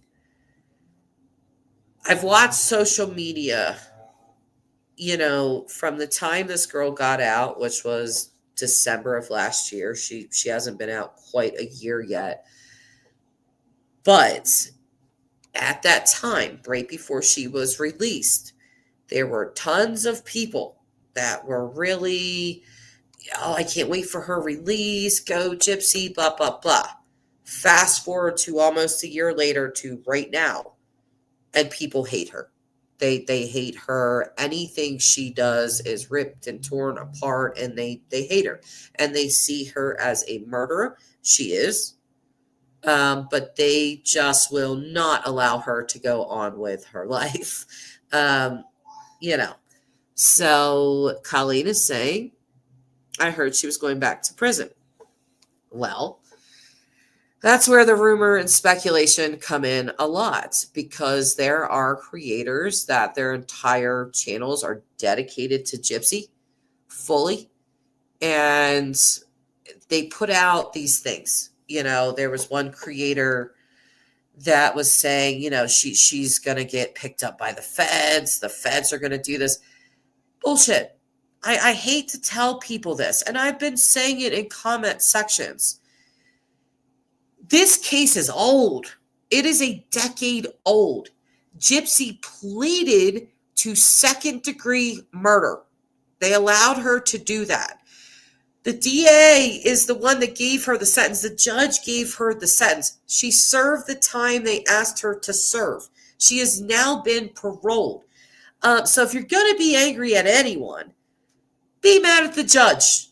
Be mad at the prosecutor that gave her this ridiculous sentence. People seem extremely angry that she makes money off of doing TikTok lives. My stance with that is you cannot tell people who and what to give their money to. I've seen people donate to the most ridiculous stuff. It's their money. Do what you want. Would I ever donate to her? No. I don't feel the need to donate to Gypsy Rose Blanchard. But a lot of people do. So Rocco is saying, well, let me answer Colleen first. Did she actually do it before dude got to her house? There's a lot of speculation around that as well. In my opinion, I don't think so. I don't. I wouldn't be surprised if Gypsy threw a couple stabs in there herself, but that's never been proven. Nicholas Godejohn has given a full confession. And he said that absolutely not, that Gypsy did not do that. The reason that I think that she didn't kill her prior to Nick getting there is because he describes in detail stabbing her talking to him, her screaming out for Gypsy. If she was already dead, well, dead people don't talk. So either Nicholas Godejohn is making up this whole entire story, which I don't believe he was, but I think Dee Dee was very much alive when he entered that house. So let me get to Rocco's comment. Rocco is saying, I know a lot about Gypsy's case itself, but I haven't kept up with her after release, except she got unjustly popular. Oh, Rocco, it has reached a crazy pitch. It's weird because the things that some of these creators are doing with her case, they're projecting onto Gypsy. And the reason I say that is because Gypsy recently, within the last week, has come out and said, I'm being cyber bullied, and they flipped that so fast and said, oh, she's being cyber bullied. She's the cyber bully, which is just not true. It's just not true. If you type her name into the YouTube search bar, you're going to come across 50,000 videos that are anti-Gypsy. But when do you really see Gypsy make a video about anyone that is really bad? She has said a couple of things, which I guess if it were me, I probably wouldn't be able to contain myself either. But she's never made a video or done any cyberbullying truly of people. She is getting cyberbullied majorly, and it's just because people are angry at her sentencing, which again, I fully agree with them that it was wrong. It's just not necessarily her fault because she didn't come up with the sentencing. She didn't do any of that. So, and another thing that I want to say about Gypsy is that I think it's totally unrealistic for people to say, she should have got out of jail and just been like this perfect person. how can you, how do you think that that works? I mean, there's a lot of people that say that she wasn't abused. Now, there was no abuse. She's made it all up. She has a micro deletion, and all of her surgeries were just. Well, the question that I have for these creators that claim this is, how do you explain away an 8-year-old being put into a wheelchair that she does not need and being forced to do that? And then the money that her mother made off of her fake sicknesses, yes, she showered Gypsy with a lot of things. In my opinion, that's probably the least you can do. As you guys see, I have an 8-year-old daughter, very opinionated 8-year-old daughter, okay? And I like her that way. But if I were to try to put Aubrey into a wheelchair right now at 8 years old, she's going to get up out of that damn wheelchair and be like, I'm not sitting in this thing. But Gypsy was very abused. And people, they want to ignore that fact. They do want to ignore that. And they want to ignore, well, not fully, but they do ignore a lot that Rod Blanchard was a shit father. I mean, let's be honest. He was 17 years old when he got with Dee Dee, and I believe that Dee Dee was 23 or 24. Weird. But it was not illegal because the consenting age is 16. So it wasn't illegal what she was doing with him, which was having a sexual relationship. And Christy Blanchard has actually said that Rod was in love with Dee Dee, and Dee Dee was very in love with him. On Rod's 18th birthday, which is a hell of a thing to wake up and be like, oh, it's my birthday. But by his own words, on his 18th birthday, he woke up and decided, this isn't for me. I don't want to be married to her, having this baby. And he left. He left very shortly before Gypsy was born. And so when I see these creators that are celebrating that Ken Euchre has left Gypsy Rose Blanchard, I don't understand that celebration. I don't understand the clapping for that. You are clapping for a child to come into this world into a broken home. Have we not seen enough of that? How do you think Gypsy Rose Blanchard was created? Babies are not born evil. They are created. Okay? And so you really want to see Gypsy repeat history and her own daughter without a father, with a single mom that's going to struggle, that is hated and is most likely going to grift, and you think this child is going to turn out any better than Gypsy? I'm never going to root for that. No matter how much I dislike Gypsy, no matter how much I disagree with her sentencing, I'm never going to be for that. A child is best raised in a 2-parent home, in my opinion. Yes, she's. What are we doing? I needed to take my headphone. No. Well. Okay. You're gonna. You did this last time. Oh, there you go. Thank you. Don't get it all. And put this tape back, please. Thank you. You're welcome. She needs to adjust everything. Yeah. Rocco is saying, did the father of the baby leave Gypsy? Well, there's some tea for you. So, if you don't know, there's a creator named Flawless Nina. I don't think she's like Gypsy. I don't think she was one of the people that was clapping for Gypsy to get out of jail. I don't think she's ever really liked her. Nina's an enigma to me in the way that her channel was a beauty influencer channel. I'm not really sure how she got onto the Gypsy Rose stuff. Somehow she did. But she, you know what? We're about to play that video. We are going to play the video because I found it disturbing. Okay. Flawless Nina came out and manically and with pure joy in her eyes just announced that Ken has left Gypsy Rose. Now, what I have to say to this is there's been no proof of this at all. It is only Nina's word. She does say she has a very, very good source, and she is standing behind that source. Even though Ken, the very day that Nina announced this was the same day as Gypsy's baby shower. Ken Euchre and his family were at the baby shower. There are pictures of him and Gypsy hugged up on each other. They're at this baby shower. So there are some people that are saying, I'm standing behind Nina. I believe Nina fully. There are other people saying this is just not true.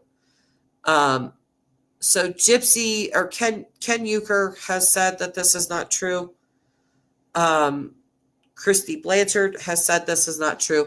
There are people that live down there in the bayou, and they have come out and said, this is just not what is going around here. What is being talked about heavily. Hang on a second, guys. Somebody's knocking at my door. I wasn't expecting a visitor at 9:00 at night. Hang on a sec.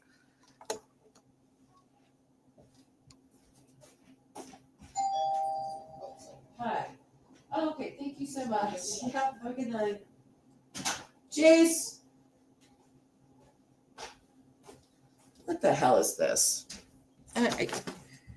I did not order any McDonald's. Who did this? Tyler did this? Okay, well, here, you guys. Did you order this? Okay. That really kind of freaks me out. But,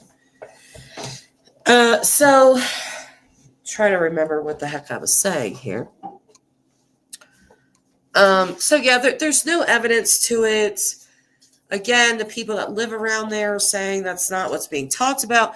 What's being talked about is Gypsy violating her parole.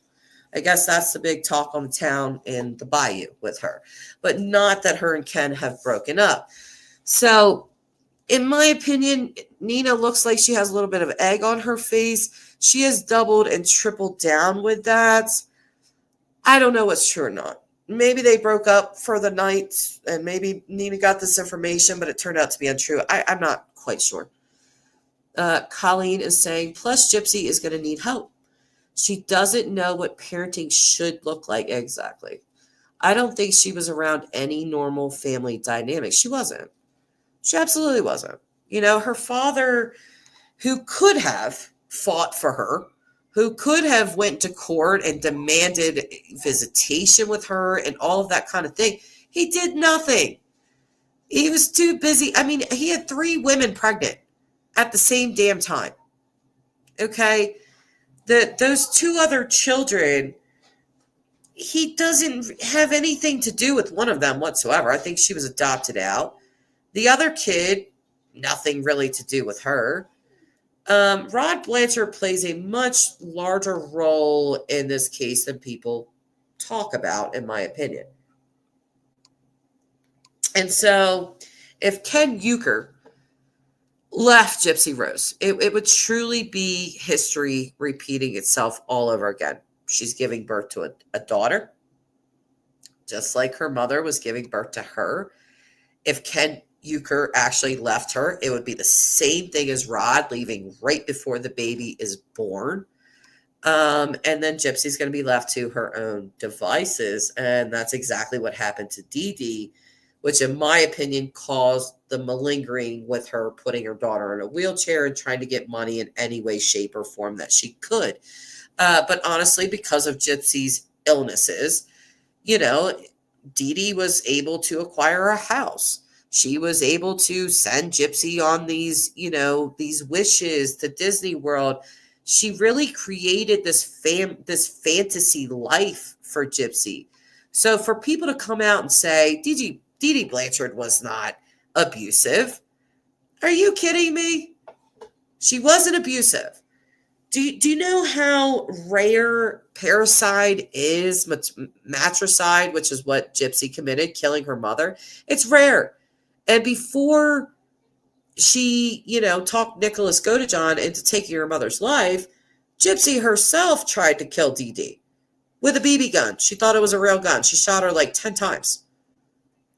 It's just there was abuse going on there. Okay, so to portray Gypsy as the spoiled little brat that just wanted some penis, and that's why she killed her mom.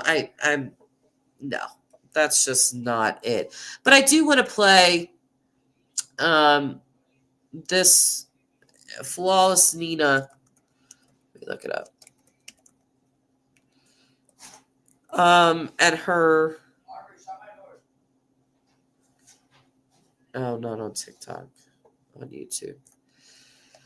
I just when I first saw it, I was like, "Holy crap! You are very excited about someone else's downfall." And you know what they say about celebrating other people's downfalls. Be careful in doing that because it might befall you. And I think that's very important to think about.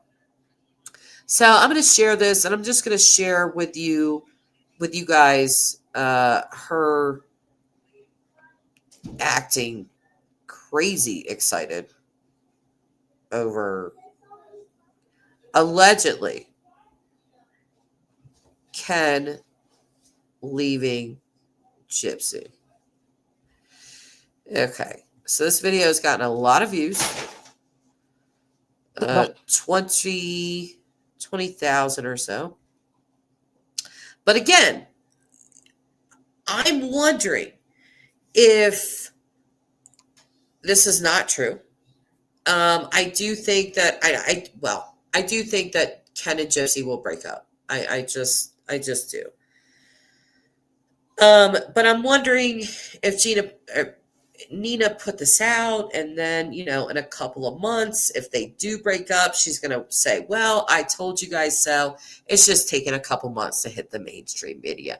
And I feel like that's what's going to kind of happen. The hardest part about a writing assignment is getting started. I'll use Grammarly to illustrate how AI can be your brain. Course of some days, and apparently it's being. All right, let's start this from the beginning. And I'm going to mute myself so you guys can just listen.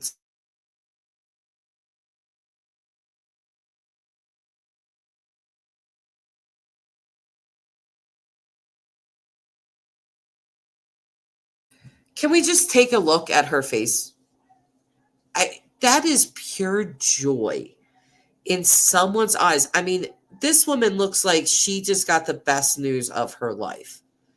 Again, I immediately found this very off-putting that you are cheering and happy beside yourself that Ken Urker has left his Gypsy.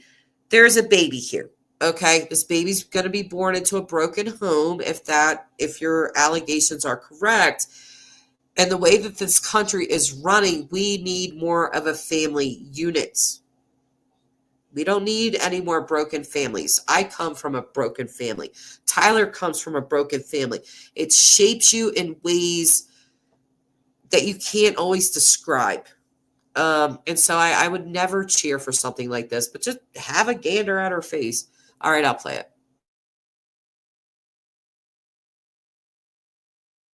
News: Ken Urker left Gypsy Rose Blanchard. He's done.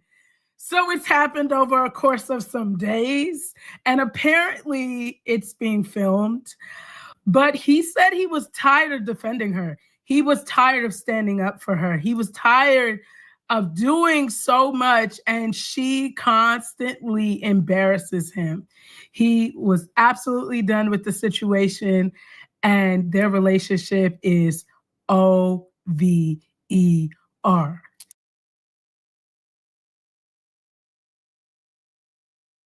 That's as much as I'm going to play of that. Okay. Do you guys see what I see, or am I crazy? Because again, she looks extremely happy to be saying that. So Rocco is saying, what I don't understand is how did the doctors treat her and do surgeries and diagnoses that didn't exist? Well, because Gypsy has a micro deletion. So what a lot of people have dug into is, were these surgeries necessary? For the micro deletion, quite a few of the surgeries were necessary. They weren't Dee Dee making her have, unneeded surgeries.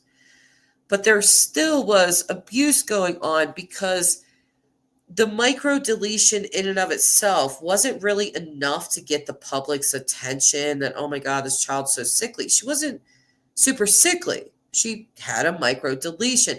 So I think that Dee Dee needing money, Rod not in the picture, I think he was supposed to pay child support and he did not. They said he did. I don't know how much I believe that. But either way, I think she kicked that up a notch, threw Gypsy in that wheelchair, and then got a lot of material things from that. So I will show you guys Ken Urker's response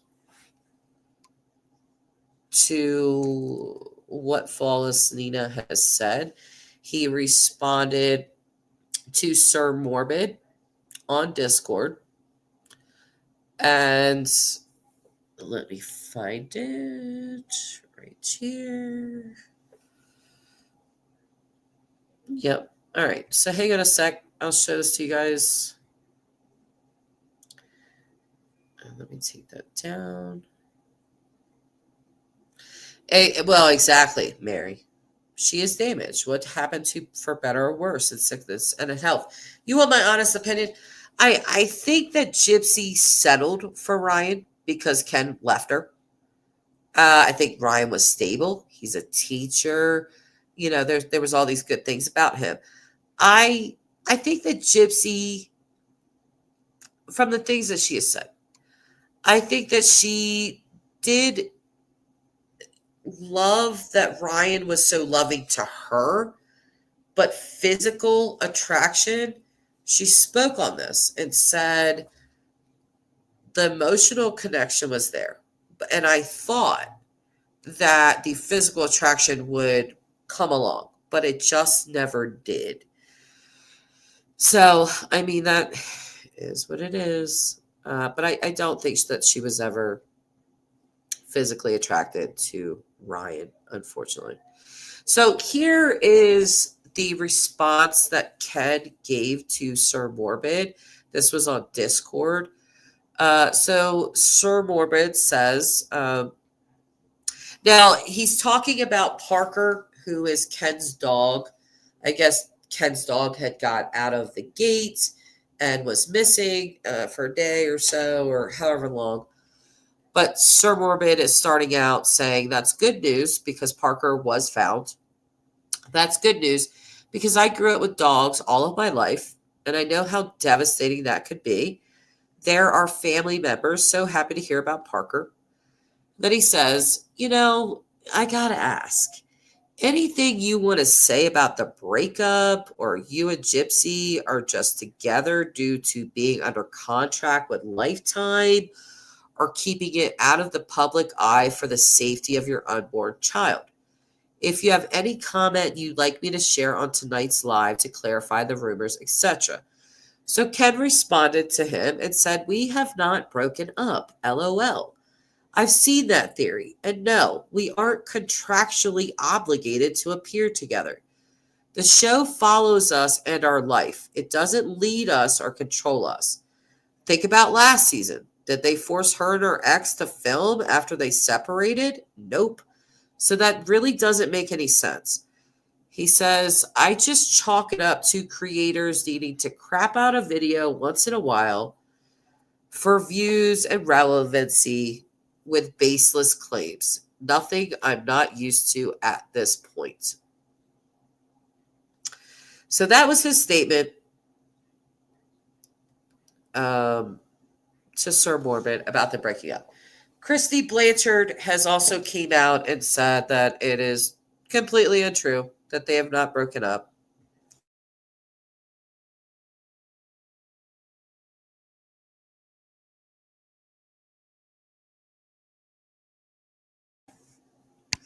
Okay, sorry, I had to blow my nose. And I know you guys do not want to hear that, but have a bit of cold. So, yeah, so I just wonder, we've gotten to watch Gypsy after murdering her mother, conspiring to murder her mother, setting up to murder her mother. We've watched her get out of jail. We've watched the train wreck, because it has been quite a train wreck. And so, of course, I'm going to think about the Menendez brothers who have been locked up way further, way longer than Gypsy. And what is going to happen to them when they get out? Because they did the same thing. They married in prison, just like she did. They never got to consummate their marriages, just like Gypsy did not. That's going to come if and when they're released. And what does that look like for them? So there's a lot of comparisons to be made.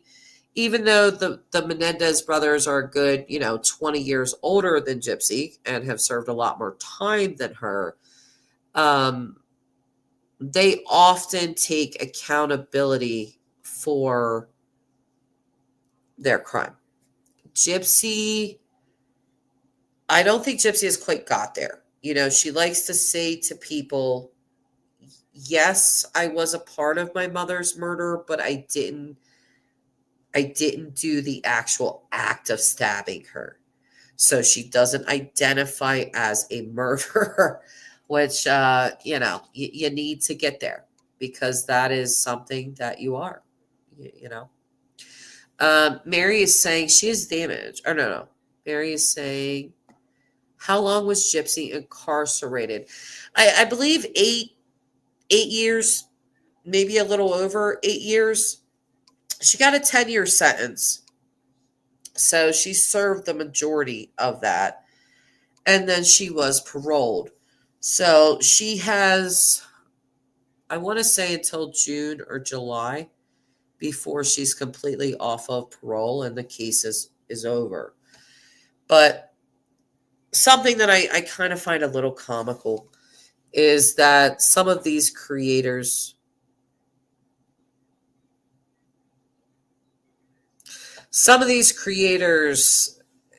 their entire channels, again, are just fully dedicated to Gypsy. And they always, Gypsy Rose needs, they always say, Gypsy Rose needs to get off of social media, blah, blah, blah, blah, blah. Well, that would be a problem for some of you creators, because your whole channels, your whole following is because of Gypsy. So if she stops posting on social media, then you don't have any more content, which is going to affect your pockets, because you people are very much about that. Gypsy struck out at a couple of the creators. Flawless Nina was one of them. Conspiracy was another. And I laughed, because I think 4 of Nina's videos were taken down. And instead of fighting them, which they definitely could have, they were literally crying and carrying on that Gypsy's taking money out of single mothers' mouths and blah, blah, blah, blah, blah, which is absolutely hypocritical and ridiculous. You're mad at her for taking down some of your rumor videos that you start about her, and you're saying she's taking money out of a single mother's, pocket. Well, your entire content is about this girl. Just wild. Rocco saying, I don't think in the Menendez case the wives were sincere. They wanted to be famous and have the last name, in my opinion. Listen, Rocco, me and you could definitely have a conversation about this, because we're on the same page, sir. We're on the same page here. I truly do not think that Eric's marriage is going to work. I would like to be wrong, because I hope that if and when he does get out, he can just live a normal life. But I think, again, that is so freaking unrealistic for us to think of. It's not likely that they are going to get out and just live this straight and narrow life. They have no life experience. None. Eric has been locked up since he was 18 years old. He is 53 years old now. They have never consummated their marriages. Neither one of them. Okay?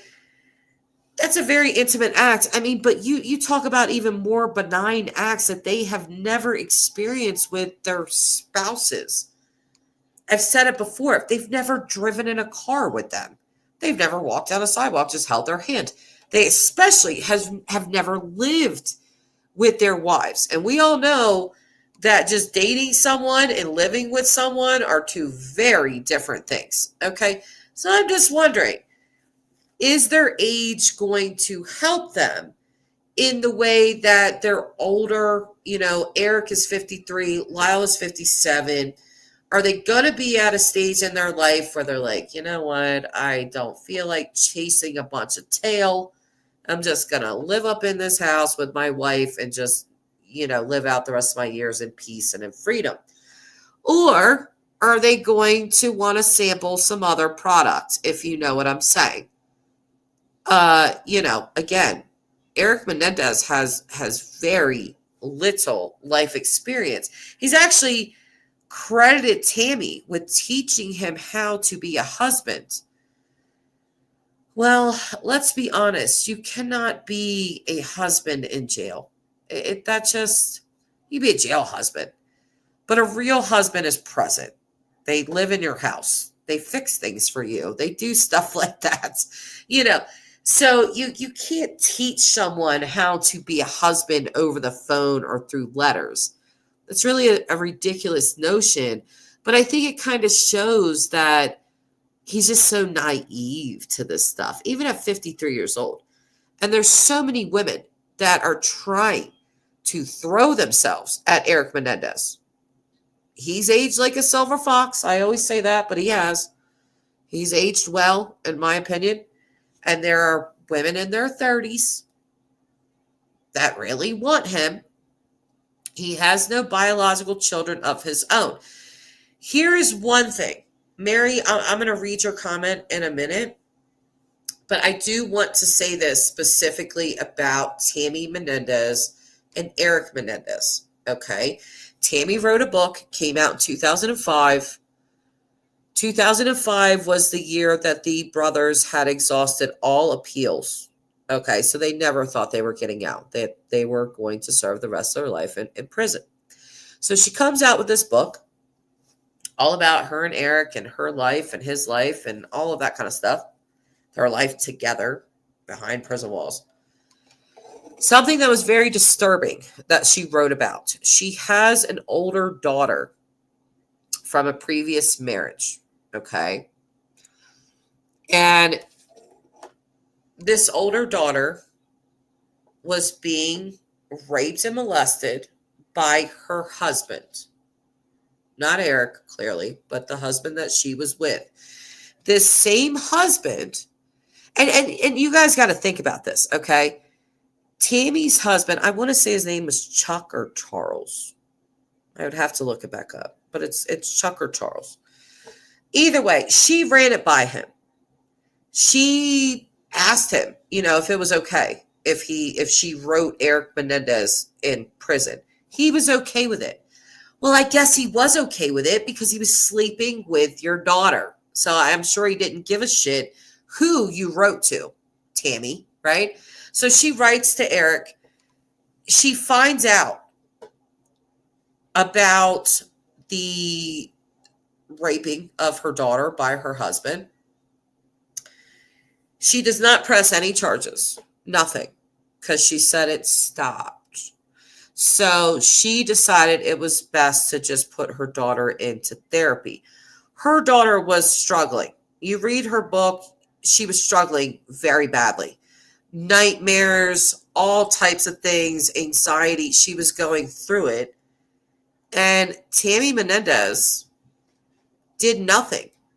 Her husband ended up committing suicide, not because Tammy was going to tell on him, but because he told a therapist what he had been doing to her daughter. And the therapist, as a mandated reporter, was going to report him and he took his own life. So Tammy Menendez has 2 children. She has the older daughter that her husband was raping, and then she has a younger daughter who was her husband's biological daughter. Now, this daughter, the younger one, was named Talia. Her last name is Menendez, so I'm not quite sure if Eric has legally adopted her or not, but her biological father killed himself for raping her older daughter, and then her new stepdad is a convicted double murderer. I know that there are tons of allegations from the brothers about abuse. I'm not disclaiming them, but I'm just saying this is reality. This is what Tammy Menendez's daughter, Talia, has had to endure, okay? By all accounts, she loves Eric to death. You know, I don't really know how that's possible when you are in a high security prison, how much of a role Eric played in her life. It clearly wasn't a physical one. So maybe he wrote her letters. Maybe I think that she has. Yeah, she has. She's gone to the prison with her mom to see him because there's pictures of that. So in my mind, Tammy Menendez sympathized, just like Kitty Menendez did, allegedly, with the abuser. How does Eric feel about that? You know, he was allegedly sexually molested all the way up until his father was murdered by him and his brother. They claim that they murdered their mother because she knew and did nothing to protect them. Okay, so how does he feel being married to a woman that did the exact same thing? She knew without a doubt that her daughter was being raped by her husband. She did not turn him in. She did not press any charges. She did none of that. And in her book, let me tell you guys, she said that she felt bad for him. So that's why I say she sympathized with him. What does that look like in a marriage for her and Eric? Now, some people have said that Eric helped her edit her book. Maybe he did. Did he overlook this and not make a big deal? Because for a long time, Tammy was the person that he had in his life. Him and Lyle were separated. They were in separate prisons. So for a long time, Tammy was who he had. Okay, so I'm just wondering, did you overlook that because you wanted to keep that connection with her and not lose her, so to speak, by kind of going in on her about how wrong she was? I don't know. I just find that dynamic very, very strange. I don't know if Eric sees her in the way that he saw his mother, as a very broken person that just aligned herself with his dad. I don't know if he sympathizes with Tammy in that way. Like, I have no idea. I just think that's very messed up. And, you know, it begs the question, is Tammy Menendez the best person for Eric Menendez? Don't know. I just think that dynamic is very strange. Yes, Mary, extremely dysfunctional. So, you know, but I think I'm going to get off here, guys. This is a really long live stream for me, but I'm so glad that you guys showed up. I'm so glad to get to talk to you all. Mary, Colleen, Rocco, Willow. Too bad Grandma's not here. But I talked to her earlier today. She's got a bum leg. She fell through a porch. So she was in a lot of pain. But she's doing fine. As fine as she can be, I suppose. Jess, for showing up. Superior.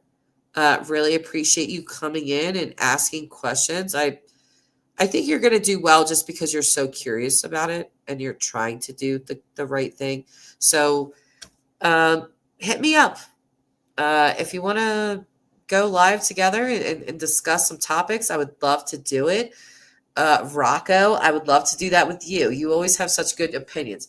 I would ask Colleen, but I know that going on camera or anything like that has never been her thing. She said that a long time ago, and Mary as well. So, but I will see you guys next time. Absolutely, you will. I would love that. Listen, if you don't know my email, it is in my bio. But this is my email. So if you want to email me about anything, feel free. True, love you though. Oh, I love you too, Colleen. It's just, I know the camera is just not for everyone. And perfectly fine. It's fine. So, but if anybody wants to email me, please do. Any information or any cases that you guys really want to see me yak on about, I'm open to it. So until next time, I hope you guys take care of each other. Screenshot your email. Okay, perfect. Perfect, Rocco. And I'll talk to you guys later. Bye for now. Have a good night.